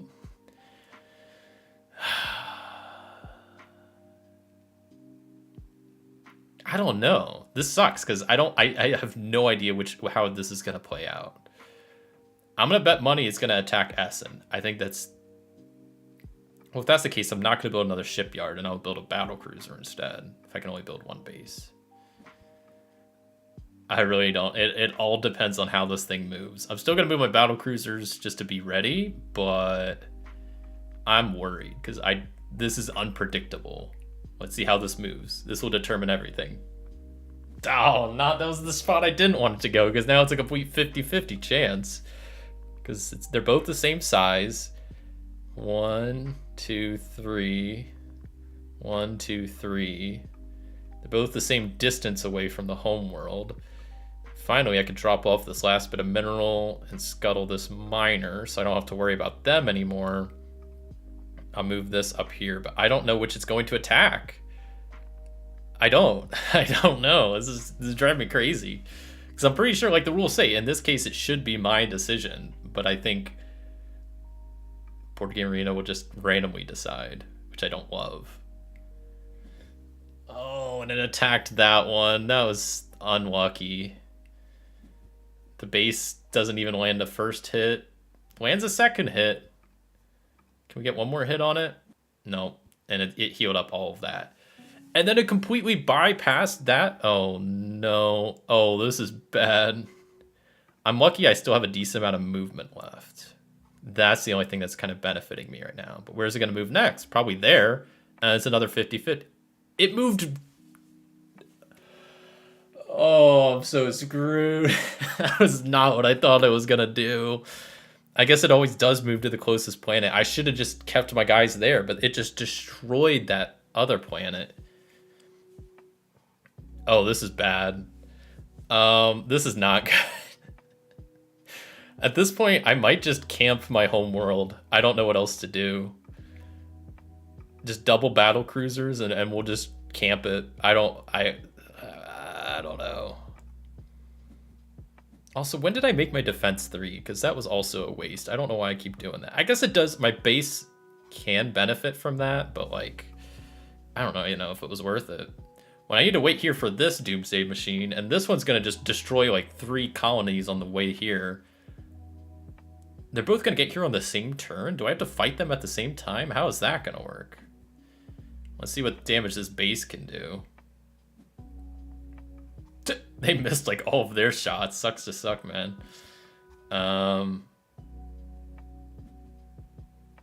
Okay.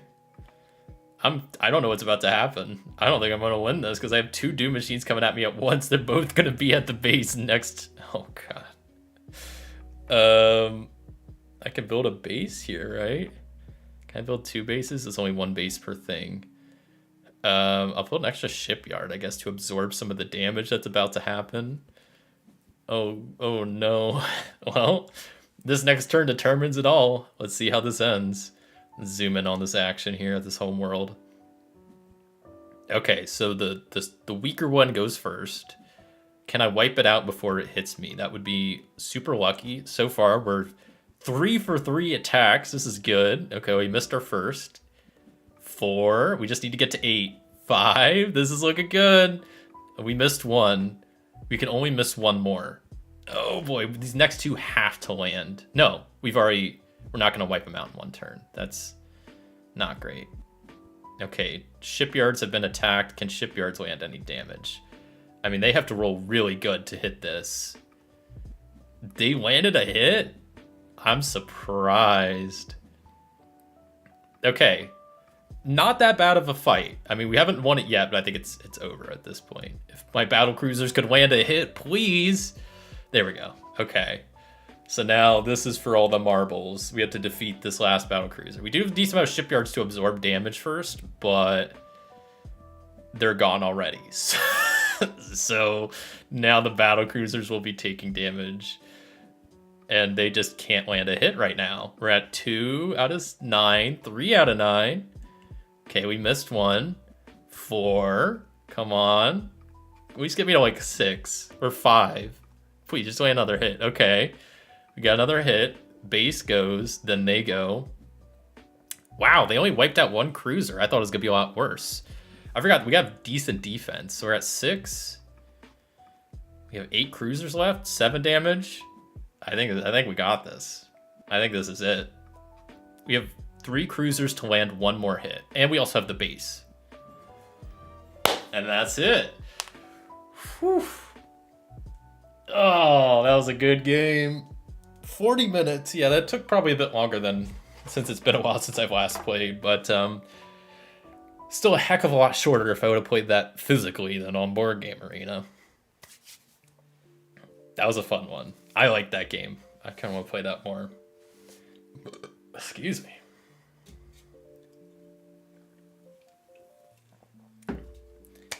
Man, oh man. Okay. So I think I'm going to take a real quick break. And then I'll be back. I'll probably play some Hadrian's Wall when I get back. And then I might hop back to some Space Empires after that. I'll play like a game or 2 of Hadrian's Wall. Maybe do like a normal game, then a hard game. And then maybe play another game of Space Empires or something. Because it's 2 o'clock for me now. Probably gonna stream at least for 1 more hour. Yeah. So we'll see. I'll definitely get 2 games of Hadrian's Wall in, and then we'll see how we're doing time-wise, if I can sneak in another Space Empires game in after that or not. So yeah, I'm going to take a real quick break. Y'all can do the same, and I'll be back in like 3 minutes, 5 minutes-ish. So yeah.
Alrighty. Where is my thing? There we go. Now everybody, welcome back to more Board Game Arena, where I'm gonna be firing up a little bit of Hadrian's Wall. Once again, it's been a little bit since I played. I think literally since the last time I played on Board Game Arena. So I'll start with a medium difficulty, see how long that takes, see how that goes. Probably will play another one after this. And then, like I said, I was having fun with Space Empires 4X, so I'll probably hop back to that. Maybe. We'll see how time goes. And we'll just, I'm just winging it. So.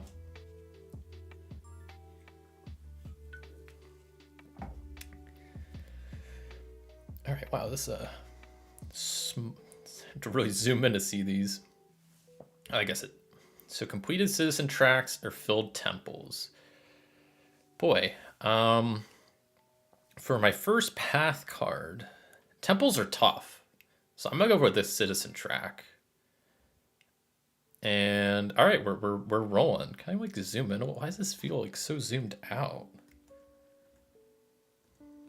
There we go. That's a lot easier to see. So I had to zoom in 133%. I mean, I am playing on like a kind of a big monitor, so I guess maybe that's why the resolution's just all whatever. Is this to zoom in? Wait.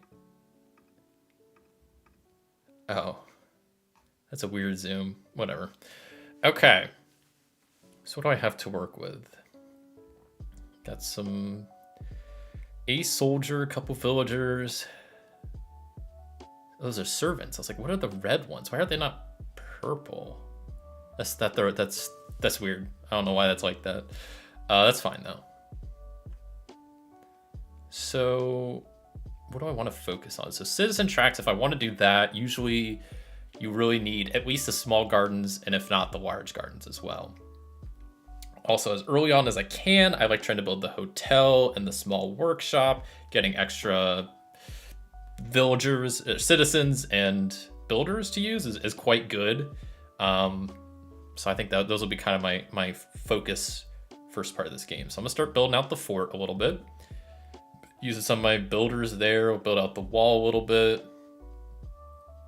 Let's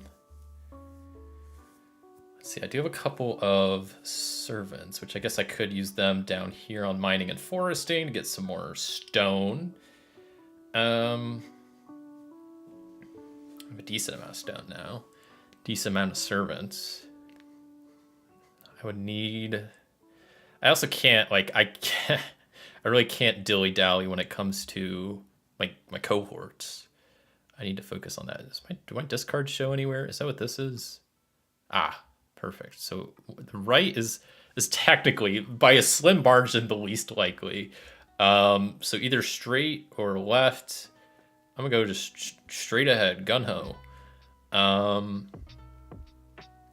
do have a couple of civilians as well. So I could put one on performers, and maybe one on the priest track to move up the fort a little bit more.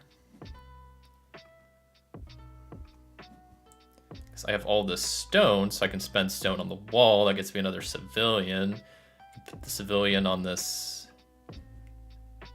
app track down there. I never know how to pronounce that one right. The apparates? I really don't know. I should really look into that because I've played this game like dozens of times at this point. I don't know how to pronounce some of this stuff. Not the best. Okay, so I might as well finish out the mining and foresting since I have servants to do so. Yeah, I'll definitely put a builder on the fort there. Actually, can I undo that? Wait. I could also build out the hotel. I might wait till next year to do that, just because I don't like having only one cohort. That doesn't sit well with me. So I'd rather have at least one more on the left. It makes me feel a little bit better. Now what, though? I could do a form, but I could also use a civilian up here to gain a servant, use 2 servants in a form to gain a builder, use that builder on the training grounds to go a little bit more on the wall guard, and that's all we can do for this year. So we have 1 picked attacking. I hope it's not from the right, but there's a pretty good chance it might be, and it is. God damn it. That sucks. Okay. So either large buildings or gladiator strength. If you know me, I do not like the gladiators. Like, I like this game. There's some spots I always just ignore. The gladiators, I ignore. The market, I ignore if I can. So I'll definitely go for large buildings. I want to build the hotel before I forget. Straight up before I do anything else. And also build out the wall garrison to get my third cohort. I also want to... I need to unlock the medium granary, but how do I do that? What do I need? I need another builder for that. How do I get another builder easily?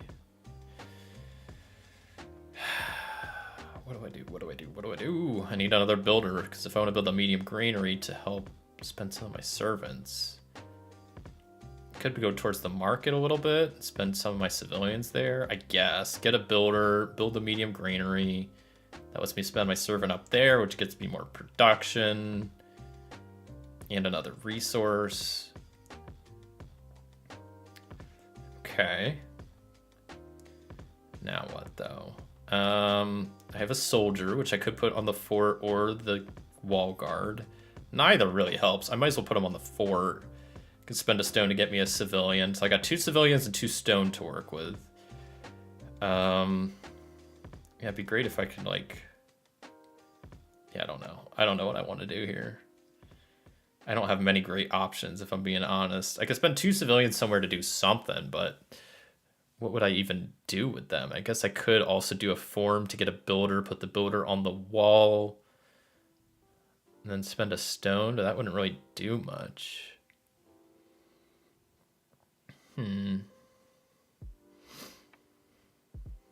I need to work on my resource production too. Like, that's... I also want to do the priest track to hopefully get a small gardens and a large garden, especially because I have the large buildings card. That's always something that's I need to worry about now. I still only have 3 cohorts and we have 2 things attacking, so like I need to build out the wall more, but I don't have the people to do that. I guess also I like this app track, so I'm gonna go down on that. We'll use the guard on the wall. We get another civilian back. If I just had a way to turn the civilian into another either builder or a soldier, which I don't see anyway, and none of these tracks really do that for me. The best I could do is put them on the app track or the priest track. The app track would bump up my discipline, which put me close to...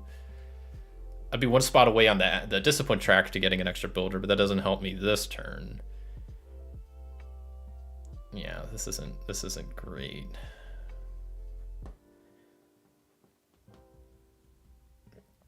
What I probably should have done is because I just spent 2... Well, I guess that wouldn't have made a difference. I was gonna do a form, but that wouldn't have really... It would still been 2 civilians to 1 other person, and that just doesn't really help out my situation. I don't know. I guess I'll boost the priest track a little bit, and then just spend 1 on the wall and 1 on the sippy. That's not a great turn, and the picks are probably gonna break through, but we'll see what I can do. I already have 1 discipline, so let's see if I get another one. Surprisingly, I don't. They hit left and center, which I have guarded against both. My 2 quest options are for final disdain or completed wall sections. Probably final disdain, but right now I'm not too. I only have 1, I guess. So that's not too bad.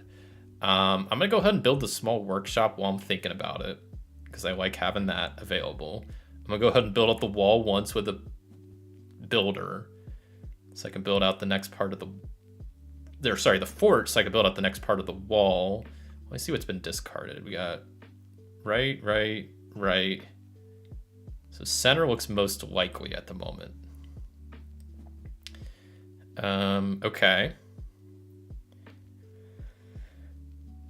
We'll put 1 civilian on the priest track. That means I can spend 3 servants up here. That gets me more stone. I can spend 2 stones on the sippy. That gets me another cohort, which I'll probably go. Let me look at my discards again. Right.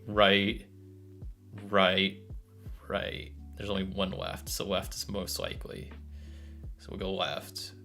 Like, looking at that, it's not the most important. It doesn't like change too much, but over the game, it can definitely, you know, I want to use any info I have to my advantage. So it's not like the biggest difference, but I think it still helps. Okay. So I also want to get the courthouse by round, because you can only use it. So yeah, I need to get that by actually this year. If I want to, but I already spent all my servants. Shoot. I also want the small gardens, but I can't really do much with that. I guess I could put another builder on the wall. That gets me another civilian.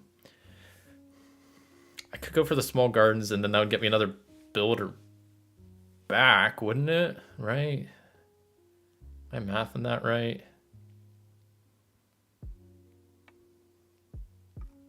So I put a civilian there, and then I can build the small gardens. Now I have a servant, a builder, and a soldier. Why can't I? Oh, I don't have any civilians now. Nor do I have any stone. I don't have a lot of options right now. This kind of sucks. I could put the soldier on the wall guard, the builder there, but that's not. Neither's really gonna do anything. The civilian or the servant can go up there. We have 4 picks attacking right now. I got 2, 2, and 1 for my cohort, so it's not the best. But I did build a small workshop, so that's gonna. So 2 center, 1 left. Yeah, I blocked all of those. That's actually pretty good. My next 2 quests are either completed wall guard section, okay, or resource production. Definitely resource production I think is easier. Something I'm going to focus on a bit more anyway. So first, I want to go ahead and go 1 higher on this tract, then build the courthouse. Because then I'll spend a civilian there to get a builder, put the builder on the wall. That gets me a civilian back, put the civilian back here, and that gets me to level 6 on the app track. Then that gives me some options. I mean, I could do the thing to get a free servant. And then what do I need? I guess I'll keep the other options available, but I can either swap them out for a builder and then swap those out for extra servants, or just keep the extra builder. I got options. I need some more cohorts, definitely. I'll go ahead and go 2 down on the wall guard, put another on the right, so now we have 2 at each. Because we got 6 picks attacking this next round. I have a decent amount of stone. I need at least 1 more to get me to the next little level, so I'm going to go ahead and... I need to keep at least 1 servant, but I can do the small precinct. That'll get me to 4 stone. Put a builder on the wall and then build out, or on the fort and then build out the wall 4. And then put, wait, look at the, that's not what I wanted. Stop. Look at the discards. Centers 2, 3. Right. I think center's the most likely, it looks like. I wish this would group like the discards by their arrows, because that's what I would normally do. Makes it a lot easier to see what's going on. Okay, I feel a little bit better with my garrison situation right now. I want to build the small gardens at some point, but I don't think I can do that currently. I guess I could. Because you just need a servant, a builder, and 2 stone. I just don't have the stone. I guess I can't really do that. I mean, I could get the stone, but then I wouldn't have any civilians. But I have an extra builder, because I can go down this track once, and that track once. Put the builder on the wall. That gets me a civilian. Or on the fort. I keep calling that the wall. That's the fort. And then if I do one more civilian here, that's enough to do the large gardens. I don't know if that was the best move, but you know what? I did it. So I think I'm going to swap a servant out for a builder. Okay. Now I have a soldier and 3 builders and 2 servants. And no stone. The no stone kind of sucks, if I'm being honest. Kind of really sucks. I wish I had some stone. I'm going to put the builders on the wall. I can gain a thing. I think it's the left I want, and I want to use a builder. So I still have 2 servants and a builder. If I swap... Oh, but I need 2. I wanted to do the medium precinct, but I need 2 civilians for that. I guess I could spend a soldier to scout, but there's no way for me to get 2 stone with that. That would just net me 1 stone.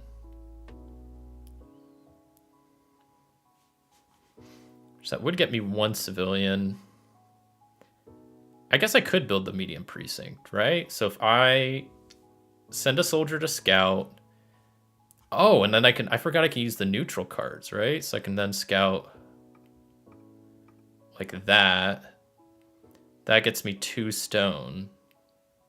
Spend a stone there to get a civilian. Then I do a form with a builder and a servant to get a civilian. And now I have enough to build the medium precinct. Man, we got there. That was... maybe not the smoothest way to get there, but we got there. All right. I could build out another cohort. I'll go with the right one.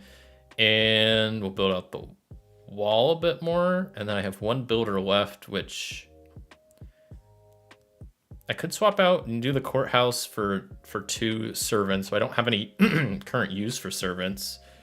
So I don't know. Maybe I'll just put them on the training grounds and do the wall guard a bit more. We'll finish this year.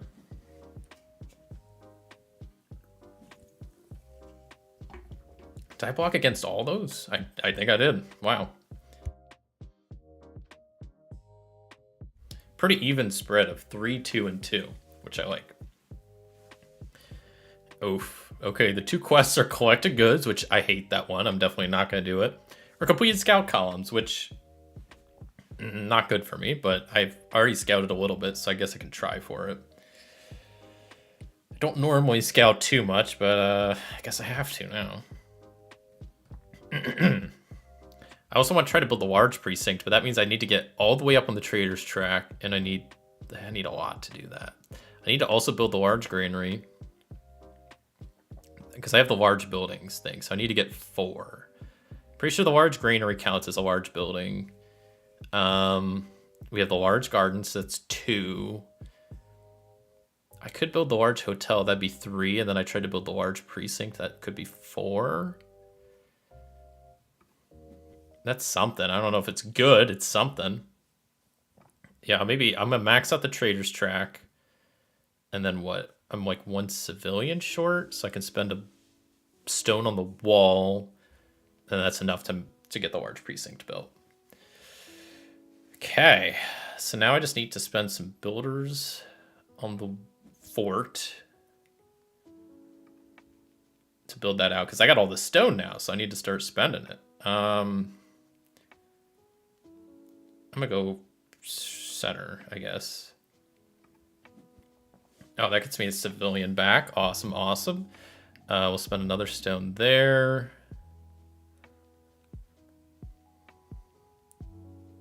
I guess I can go ahead and spend the 2 soldiers there. We'll go with the left cohort.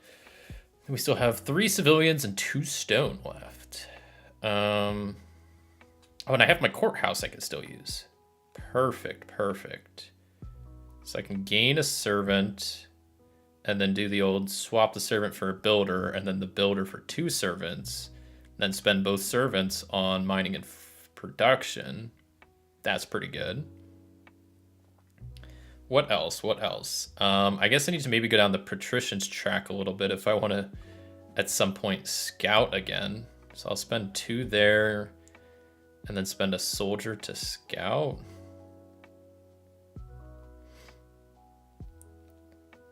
I guess, and I can use like the square here. And then that gets me a servant, which I can just spend on mining and foresting. I still have another civilian left. Jeez, I don't know. I guess I can spend it on the app track to boost me up a little bit there. That gets me more discipline, which gets me another builder, which I can put in on the fort, I guess. Spend some stone there and there.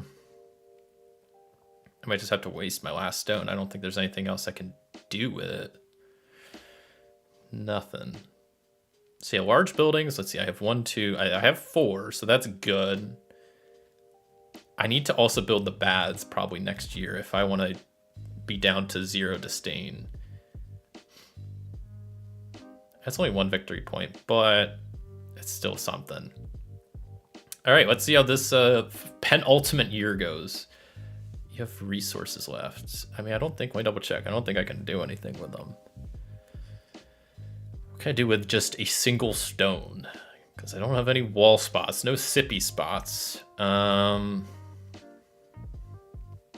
don't think there's anything I could do with just 1 stone. I'm looking also, stuff would maybe be like glowing around the board. Oh, yeah, I'm just gonna finish the year. Confirm. Oh, wait, 4, 2, and 2? I think I blocked all of that. Dang. Okay. Last one is constructed landmarks. I have not constructed a single landmark, so I don't think that's gonna happen. Or completed cohorts, which is definitely what I'm gonna gun for. Because, like, I'm already gonna do that anyway. I'm already gonna shoot for completing cohorts. What else did I have? Resource production is almost maxed out, honestly. I can actually max it out right now. We're maxed out on resource production. Great. I'll get my free servant. I'll hold them for now. I have a ton of stone. I have 13 stone. That's kind of crazy. I mean, I could try to build the baths. I would need an extra servant to do that, but I can swap the servant for a builder and then the builder for 2 servants. And then I could build the baths and then spend a stone on the baths to get rid of my 1 disdain. Not too bad. Then I need to probably build out the fort a bit more. Fill in a cohort for the right. I have 5 civilians. What am I supposed to do with 5 civilians? I'll max out these tracks because I think one of my thing is completed citizen tracks. So I'm at 3 completed citizen tracks. I want to try to complete 1 more, I guess. I have 3 civilians, so probably the patrician's track down here. Okay. That gets me 3 soldiers, which I'll just put all of them on the wall guard. Because why not? We'll put 1 in the center.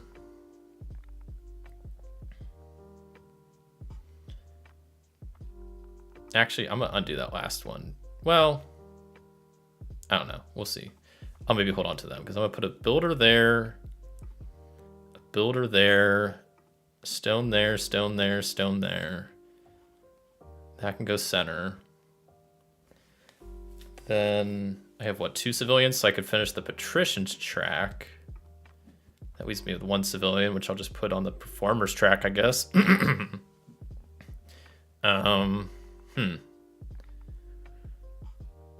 What do I do here?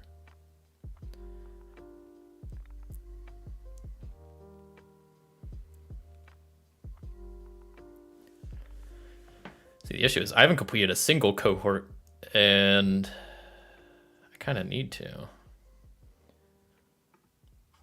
So I guess I'll do this in the center, and I could do this on the right. I could put a soldier here on the right. That's at least 2 cohorts completed. I have 7 stone left over that I don't think I can use anywhere. So I have a builder and a servant. I can't swap them out for a soldier, which sucks. Actually, can I undo? Instead of putting the soldier out there, I'll put the builder on training grounds and then use my soldier for scouting. That's a big brain move. Heck yeah, because then I can do the top column for scouting. Okay. I have a servant left I can't do much with, and 8 stone, which once again I don't think I could do much with. Baths, I could spend it in if I had more disdain to get rid of, but I don't. I guess it looks like I could build the large workshop as well, because all I need is stone for that, and that will get me a builder, so like might as well, I guess.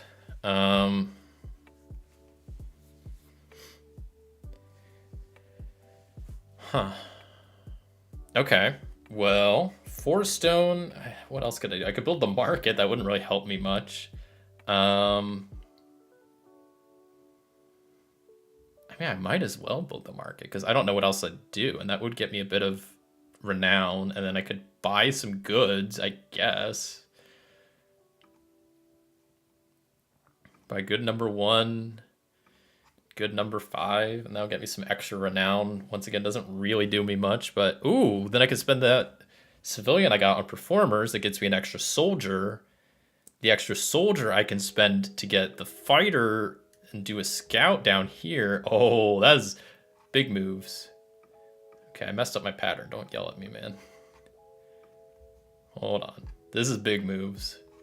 That is extremely lucky. I didn't think that was going to work out that way, but then... Whew, that's nice. That's real nice. Look at that nice scouting pattern down there. I think this is going to be a good game. This might be a good end for me. I guess let's finish up this year. I have 1 servant left, which I don't think I could do anything with. So let's confirm this and see how this ends. It's a lot of picks attacking. 7 attack the center, which I had completely good. I think 1 broke through. Looks like at the end, unfortunately. 2 broke through. That left me with a total score of 66, which... Is there a thing to compare my score to somewhere? I know there is, but I don't know if it's here on Board Game Arena. It's not. 66, though, I don't think is that great of a score, if I'm being honest, if I remember correctly. Though I don't remember off the top of my head. But you know what? I'll take it. I'll take it. That was kind of rough. Okay, well maybe I'll just play that one game with Hadrian's. Well, I don't know if I can manage a hard game right now. I might just get wiped in it. Might just hop back to some Space Empires again, because I was having a lot of fun with that.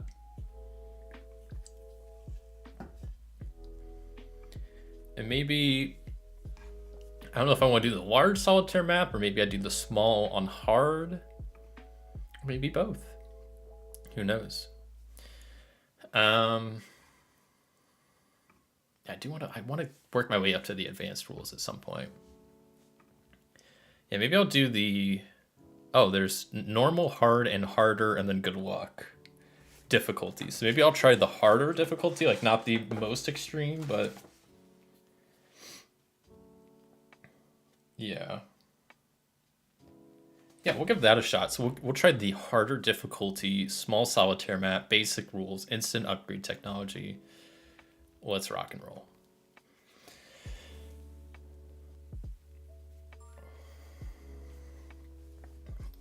Back in space. All right. Yeah, last game was just my warm-up game. This is the real one. So I got to remember not to over upgrade my attack and defense, because I did that. I did it to both last time, and that was completely unnecessary. I got to remember, I think it, well, now I don't even remember. I think it was 5 colony ships is what I needed extra.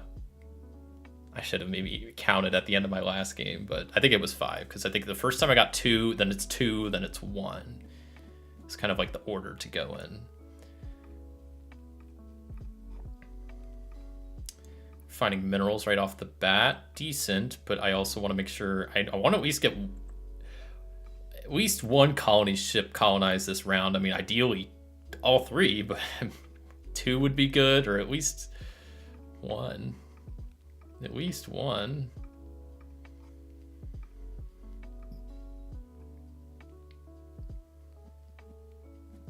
No way. There was a black hole and the colony ship did not survive. That sucks.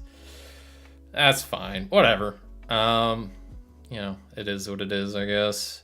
At least the scout survived. I say at least. I would have preferred if they would have gotten blown up personally, but I guess it is what it is. We'll send the scout out, colony ship out. So now I need to build 6 colony ships, I guess.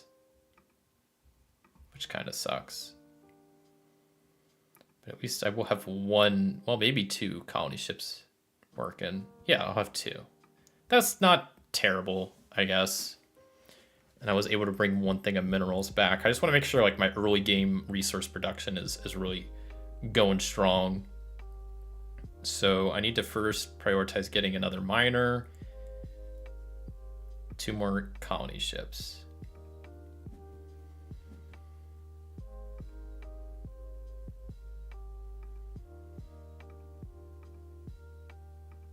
Both these miners can pick up their own minerals.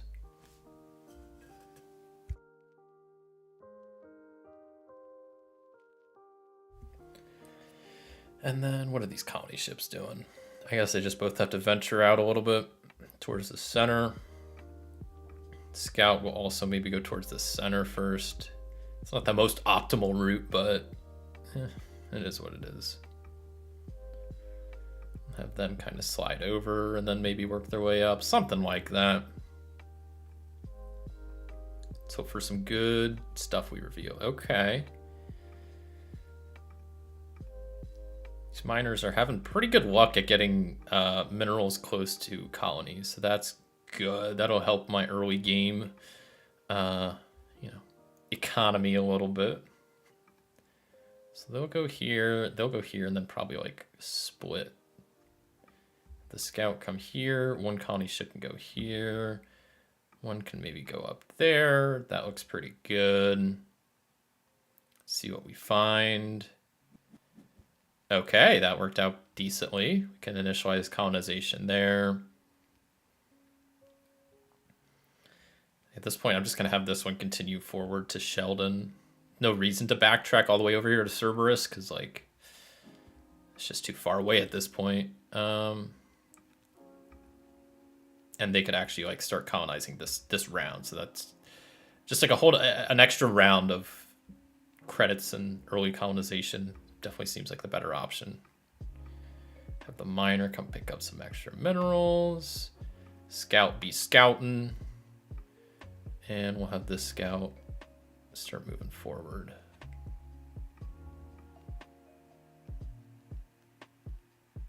What are we finding? Okay. So they can colonize there and turn.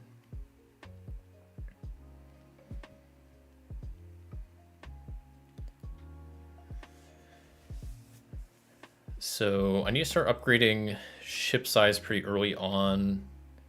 You also need at least 2 more colony ships. Like I remember, I only need to go to, at least early on, I only need to go to attack 2 and defense 2. I can go up to attack 3 and defense 3 like I did last time. The only thing that benefits from it, though, is the base, I believe. I don't think shipyards... Well, maybe shipyards also do benefit from it. I'm looking at the rules real fast because I kind of forget. Bases, definitely... Pay no maintenance, yeah. Or upgrade to the highest technology for free. Yeah. Shipyards. Attack strength C3.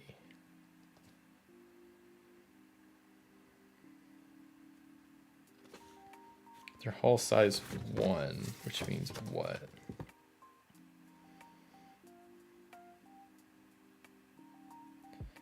I don't know. I have to double check when I get to that point, but I think maybe both shipyards and bases can benefit from attack 3 and defense 3, but obviously the battle cruisers, who are my main ones doing damage, cannot. So yeah, I don't know.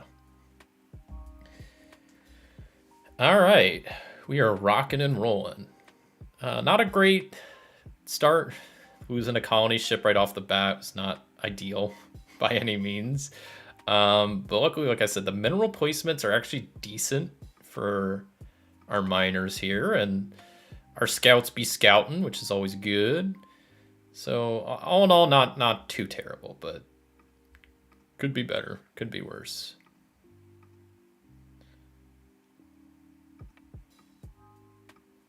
I have only four economic phases until first doom machine appears. That appears a lot. I think that's 2 rounds earlier than last time. Last time I felt like I was barely prepared.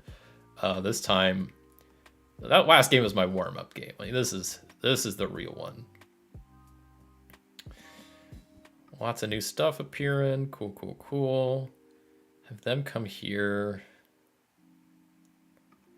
Have the miner like go here. Kind of wait a second. So we need 1 colony ship over here and 1 over there. 1 in Cerberus and 1 up here. What is this? Antreus? They deposit that mineral. They come over here and do some scouting. That's looking decent. Okay.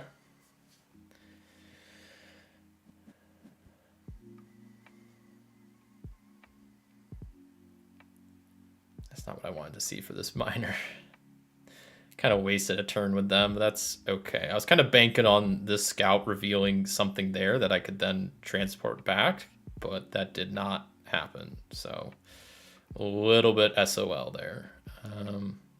Oh, they need to be coming up here. They're going over here. Initialize colonization. They can scout out this last tile here.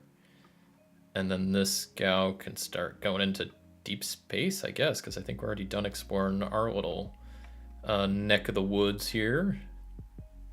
Double check, yeah. So I think I still need 1 more. Yeah, I still need 1 more colony ship. So upgrade attack. We'll upgrade. Need 1 more colony ship. And I'll build a shipyard. And that's where we'll leave that. Okay, no doom machines yet, right? I'm like paranoid. I don't know. I mean, I bumped up the difficulty by 2, so last time I won fairly easily. I had some difficulties predicting where they would go, but besides that, it wasn't too bad, so I guess this scout can start going into space. They could pop back here, deposit that. This miner could pop up there, and they can start scouting into space as well. Oh wait, there's a 10 mineral up here. That's kind of nice. Maybe they can like grab that, come over here, grab that, come over here. Another 10 mineral, man. Love seeing that. I don't want to initialize colonization there.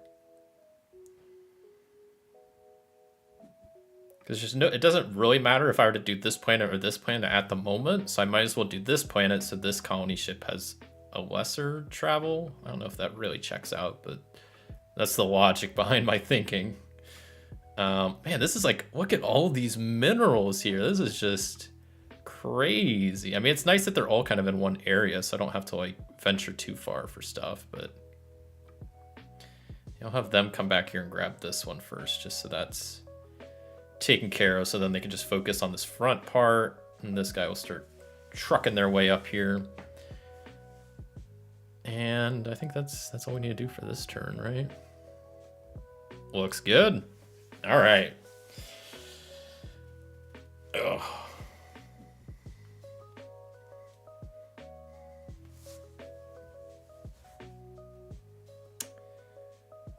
this. I actually do want to do the colonization at this point. There we go. Okay.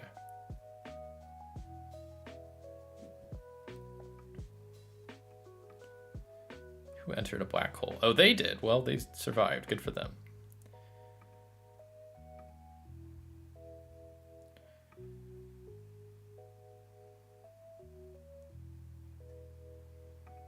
Because I'll have this miner come here, deposit that, so they can come up here and start grabbing these. Like, I don't know.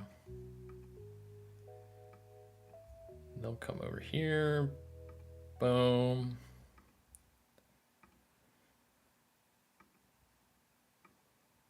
Did I lose some of my other scouts? I think I'm down to 2 scouts. Okay. It's only 2 phases till the first Doom machine spawns. I'm starting to get a little worried. So bump up defense, ship size. I'll at least build another shipyard. And then maybe at least a base on the homeworld. Because I probably need to do that at some point anyway. I guess I don't really need to do that now.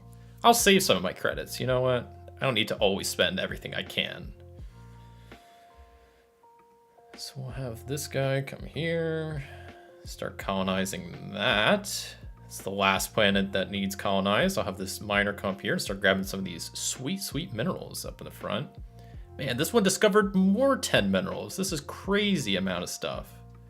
I mean, I'm not complaining. I'm just shocked. Now, I'm glad they're all, like I said, I'm glad they're clumped in one area. The thing that sucks is, like, the colonies are a little spread out, so it takes some transporting to get them where they need to go. And we found a shipwreck.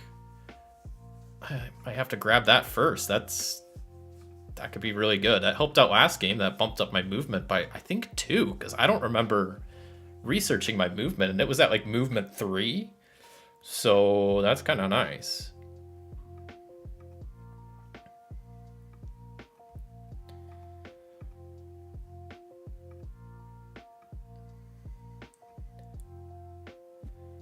Oof, what'd they hit? Oh, that's a supernova. Okay, well, that's not too bad.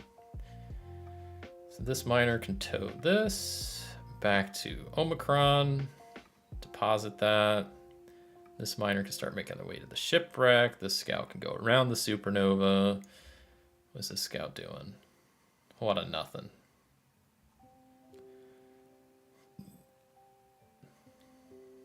Okay.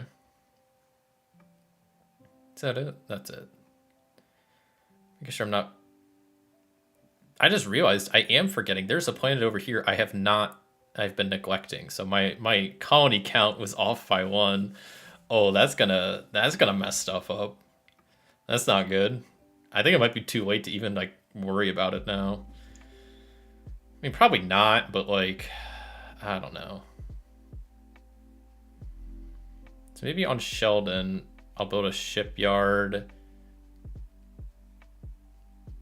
I need to get ship size 4, attack 3, and then maybe start building at least 1 battle cruiser.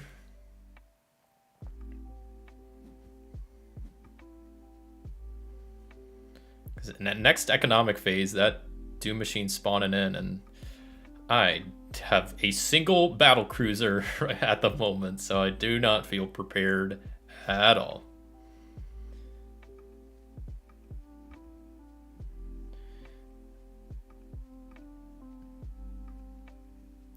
Moving the miners around, battle cruiser. I don't even know where I want to have it chill.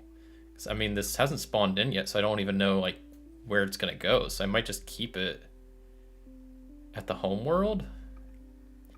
I guess maybe I'll move it a little bit more towards the center. I guess I don't know. All right, another scout's been destroyed. That's not great, but that's fine. They're costing me maintenance fees anyway, so they're getting some, they're exploring a little bit in the process anyway.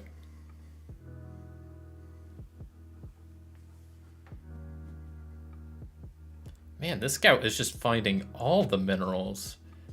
Not complaining. So they'll drop that off there. They'll head back to Cerberus, drop off the space wreck. They're going to move a little bit more towards the center, so I'm a bit more prepared. Then we'll end turn.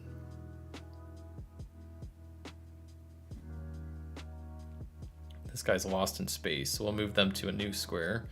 They're finding more minerals. Oh, and there's the Doomsday Machine spawning in right there. I imagine it's going to be moving towards Omicron, so I need to refresh because game glitched out. All right. Yikes. Sheldon definitely doesn't have... Oh, was attack 3? Is that what the... Attack technology. Okay, yeah, that's what it gave me, is the extra attack. I mean, I'll take it. It's kind of nice, but...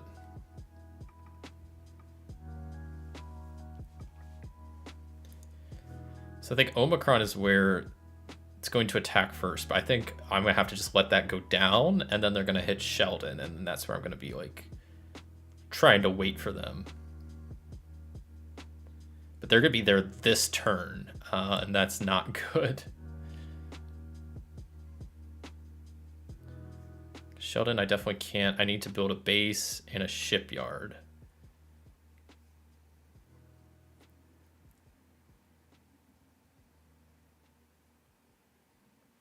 Yeah, can I build another shipyard at my homeworld? I might go ahead and do that. See if it'll let me do all that. Okay, it will.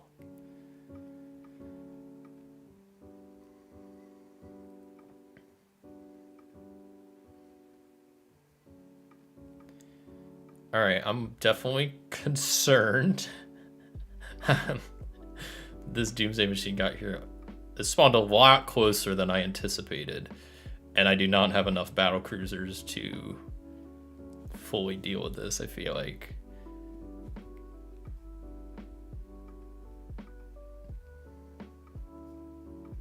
So I will tow that to there, and they'll pop up here and grab the 10 mineral, I guess. So I assume it's going to just hit Omicron, wipe it out, and then go to Sheldon. I think it's what's going to happen. I mean, luckily I do have a little bit of time to prepare, but I only have 3 battle cruisers. That's it. I do have a base and 2 shipyards, so like it's not like they're completely by themselves, but yikes is all I'm going to say is yikes. I don't know how this battle is going to go. This is only the first one. The next one's going to be spawning next turn. Next economic phase, I think.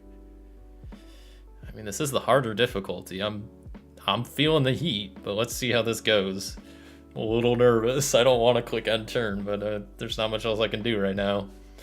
All right, it's the first battle. What's the worst that could happen? So we start out with the base. It has 7 hull size, does 4 attacks. Let's see how this goes. Base landed a hit. Nice. First attack lands from the cruiser. Second attack lands from the cruiser. Third attack lands from the cruiser. Love to see it. It took out 1 shipyard. Shipyard lands an attack. Wow, that's lucky. Base lands an attack. We've landed every attack. And the cruiser landed the attack. That was so damn lucky. That should not have happened. That really shouldn't have. But you know what? I'll take it. First Doom Machine down. And I think the other one just spawned in somewhere, right? Am I crazy? Or do I have another turn? I have another turn? Oh, thank goodness. Okay. Maybe I was stressing a little bit more than I should have. I definitely don't have like a crazy amount of time, but I have a little bit of breathing room, I think. So I'm going to go ahead. Sheldon, did I not build Oh, I have to build another shipyard here. I was like, did I not build a bunch of shipyards? I did, but then one got destroyed. How many shipyards do I have in my homeworld? 6? I have 7 shipyards there? Why? I don't think... Can I move? Shipyards can't move, can they?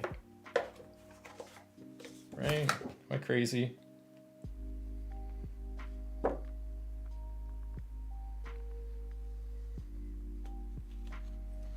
I have to double check, but I don't think shipyards can move. I think they have to stay at the base, so... Which is like, whatever. I mean, I can still build 2 battle cruisers here. I'll build another shipyard. How many do I have left? I probably don't have that many. I have one more left. Yikes.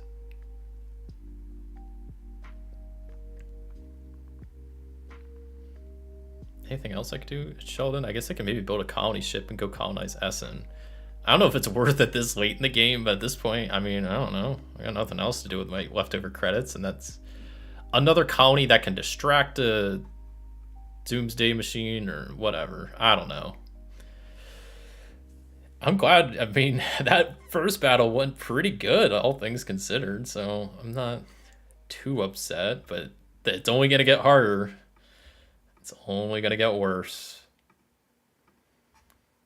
So then I can start towing this with that, and looks good.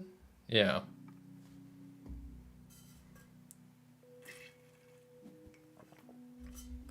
Okay.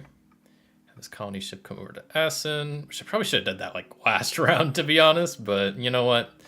Better late than never, maybe? I don't know if that really applies in this situation, but I'm just gonna hold out for some hope that it does. That this was the right decision. Surely it was. Feeling, I mean, it all depends on where this next one spawns, but I'm feeling okay right now. Newly discovered planet. Wait, you may colonize a newly discovered planet? Wait, what? Huh? Where? What? No, I can't. Game, you're lying to me. There's nowhere I can just colonize a planet. You've lost your mind, Board Game Arena. Sorry, man. Okay, because now I should be able to. I move the colony ship to Essen, and then that should be able to colonize. But I'm on a barren planet, and I don't have the terraforming technology, so I don't know what it's thinking. Right? Yeah, I definitely don't have the terraforming technology. I'm gonna move all these together so they can be a part of one big happy group. I keep doing the wrong thing. That to that, that to that. So we got a group of 5. Not ideal, but you know, it's a pretty formidable little group of battle cruisers. So I'll take it. We finally almost also collected all the minerals. It's been taking forever to do so, but you know, we're getting there. We're getting there. And this new one's about to spawn in this turn, right? It didn't already do that? Okay. So where's it gonna spawn? I feel kind of ready for this one.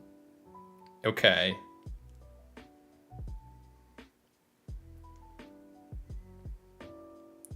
So that's probably going to go to Essen first. And then Fione. So I think I need to put a base on Fione. And move everything there. Which I should...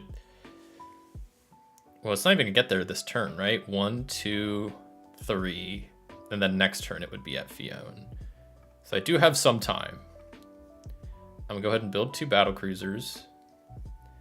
Upgrade my defense and not build a base yet because I think I have some time.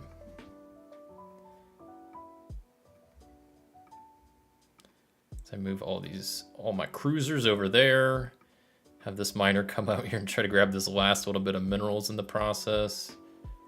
They can come over here. Let's hope I'm right. I think I am right because that's definitely the closest, so it should be going towards Essen.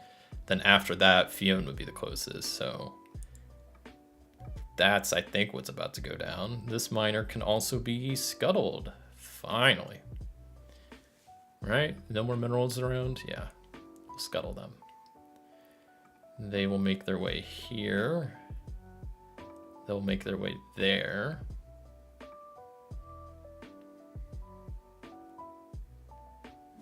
Right, okay.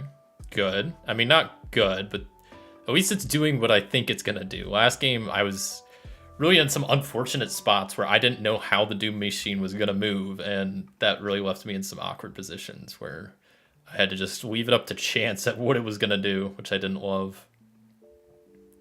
So now it's probably gonna move there or there. Yeah, now it's definitely gonna be at Fione next turn. So then I definitely put a base there.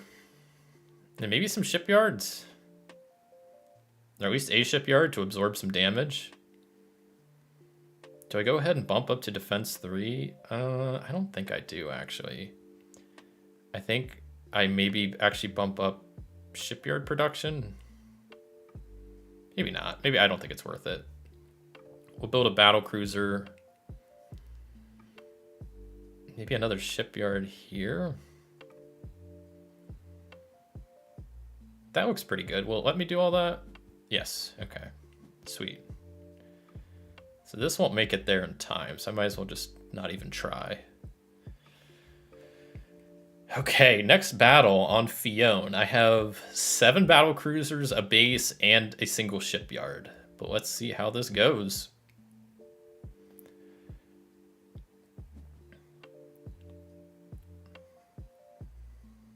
So it has no weaknesses, so let's see. It has 8 hull.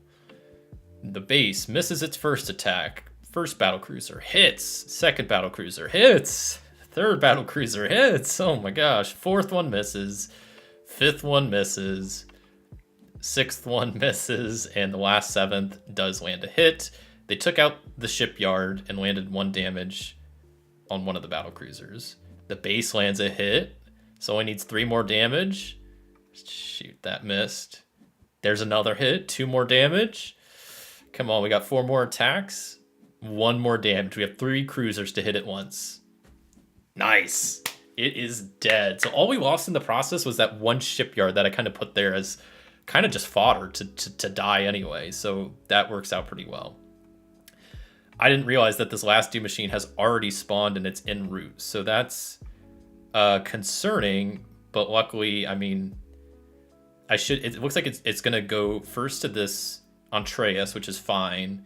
And then it's going to go to Sheldon, which already has a base and a couple of shipyards. So that's actually the most ideal scenario. I mean, I could just wait it out at my home world, and that would probably be technically better because there's more shipyards. But if it's already going to go to Sheldon, actually, I think I actually should go back to I should just abandon Sheldon. As much as I don't love the idea of doing that, I think this is the final battle, and I kind of just need to go back to the home world and wait. I'm retreating, because this is the last Doom machine, right? This is the final one. So, yeah. I'll let it just take Sheldon, which is fine, because I need to build a base anyway on my home world, and I'm not going to be able to, because I've used up all my base tokens. This damage isn't going to matter because once it eats the planet, it heals up. So that's fine. Homeworld, I first build a base. Then I'll go ahead and just build another battle cruiser, I guess. And we just have to hope and wait. Wait for this Doom machine to arrive and for the final battle to go down. This poor miner out here, I might just scuttle them because they're not going to be able to make it to a planet. Actually, they could. I'll let them try.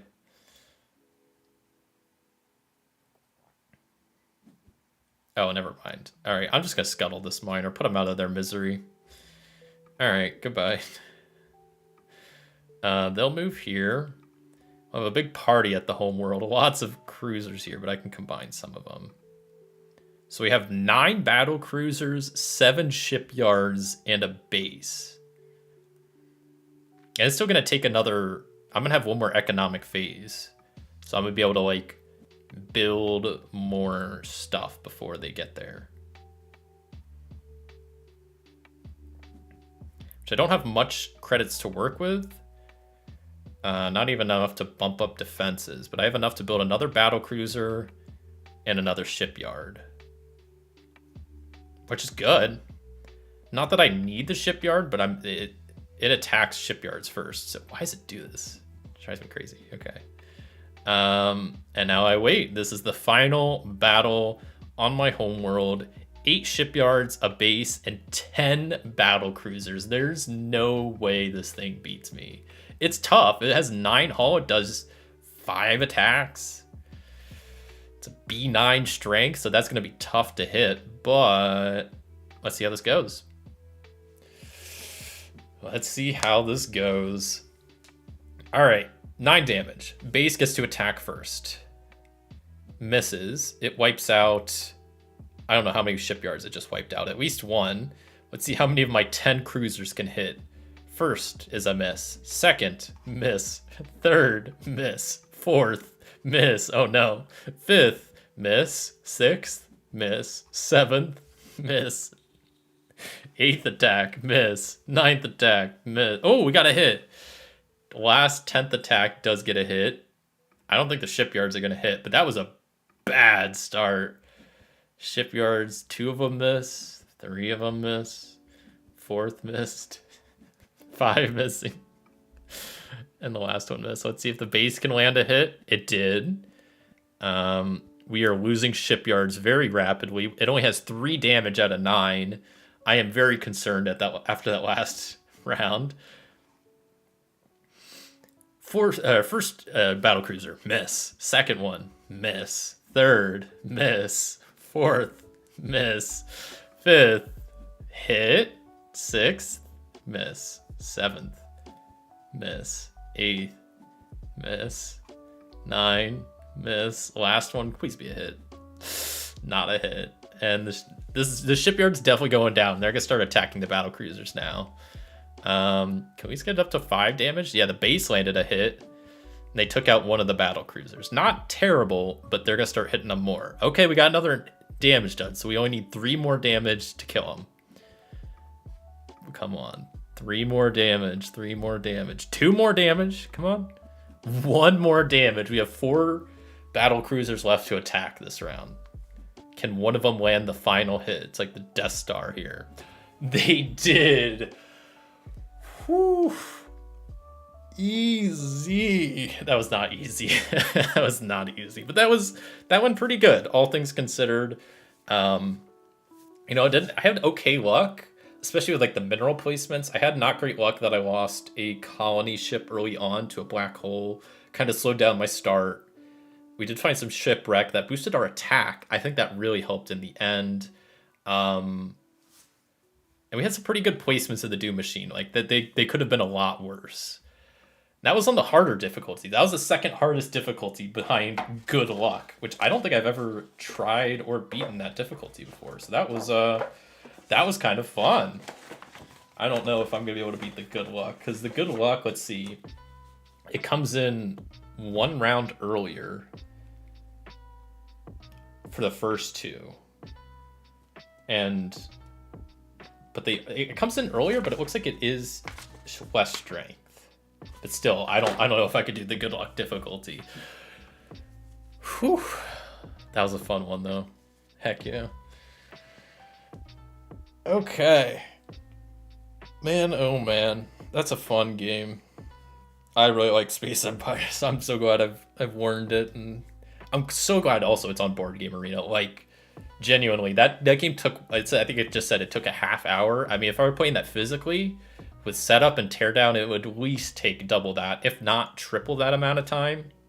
So, like, it's just, there's a reason I'm a big fan of Board Game Arena, and that's one of them. Give me 1 second here.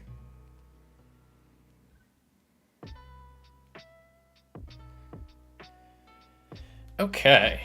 I think I'm gonna call it there for today, because I've been streaming for about 3 hours, which is what I was aiming for. So got a good amount of games in. We've had some good starts with Railroad Inc. Jump Drive. We took a couple attempts, but we got a win on the first campaign. And Jump Drive, I just really enjoyed that game. What else? Put Yahtzee, that went, I don't know how that went. I mean, that was like a score of 200, so I don't even know if that's really that good. Bandido, I had to kind of concede in because that game just annoys me. Hadrian's Wall, I think we did decent in. Once again, they don't really have the rule book has a thing to compare your score, but I guess Board Game Arena doesn't show that. So like 65, I don't remember how good of a score that is. And then we got a win twice in Space Empires. First on the normal difficulty, and then on the harder difficulty on the small solitaire map. So all in all, not a bad little day not a bad stream of gaming, if I do say so myself. And it looks like the stream actually, like, the video looks fine and it's not all shrunk. So hopefully it was actually, you were able to see all of this unlike last time, because that bothered me. So yeah, I think that's where I will wrap it up here for today. But yeah, thank you all so much for watching.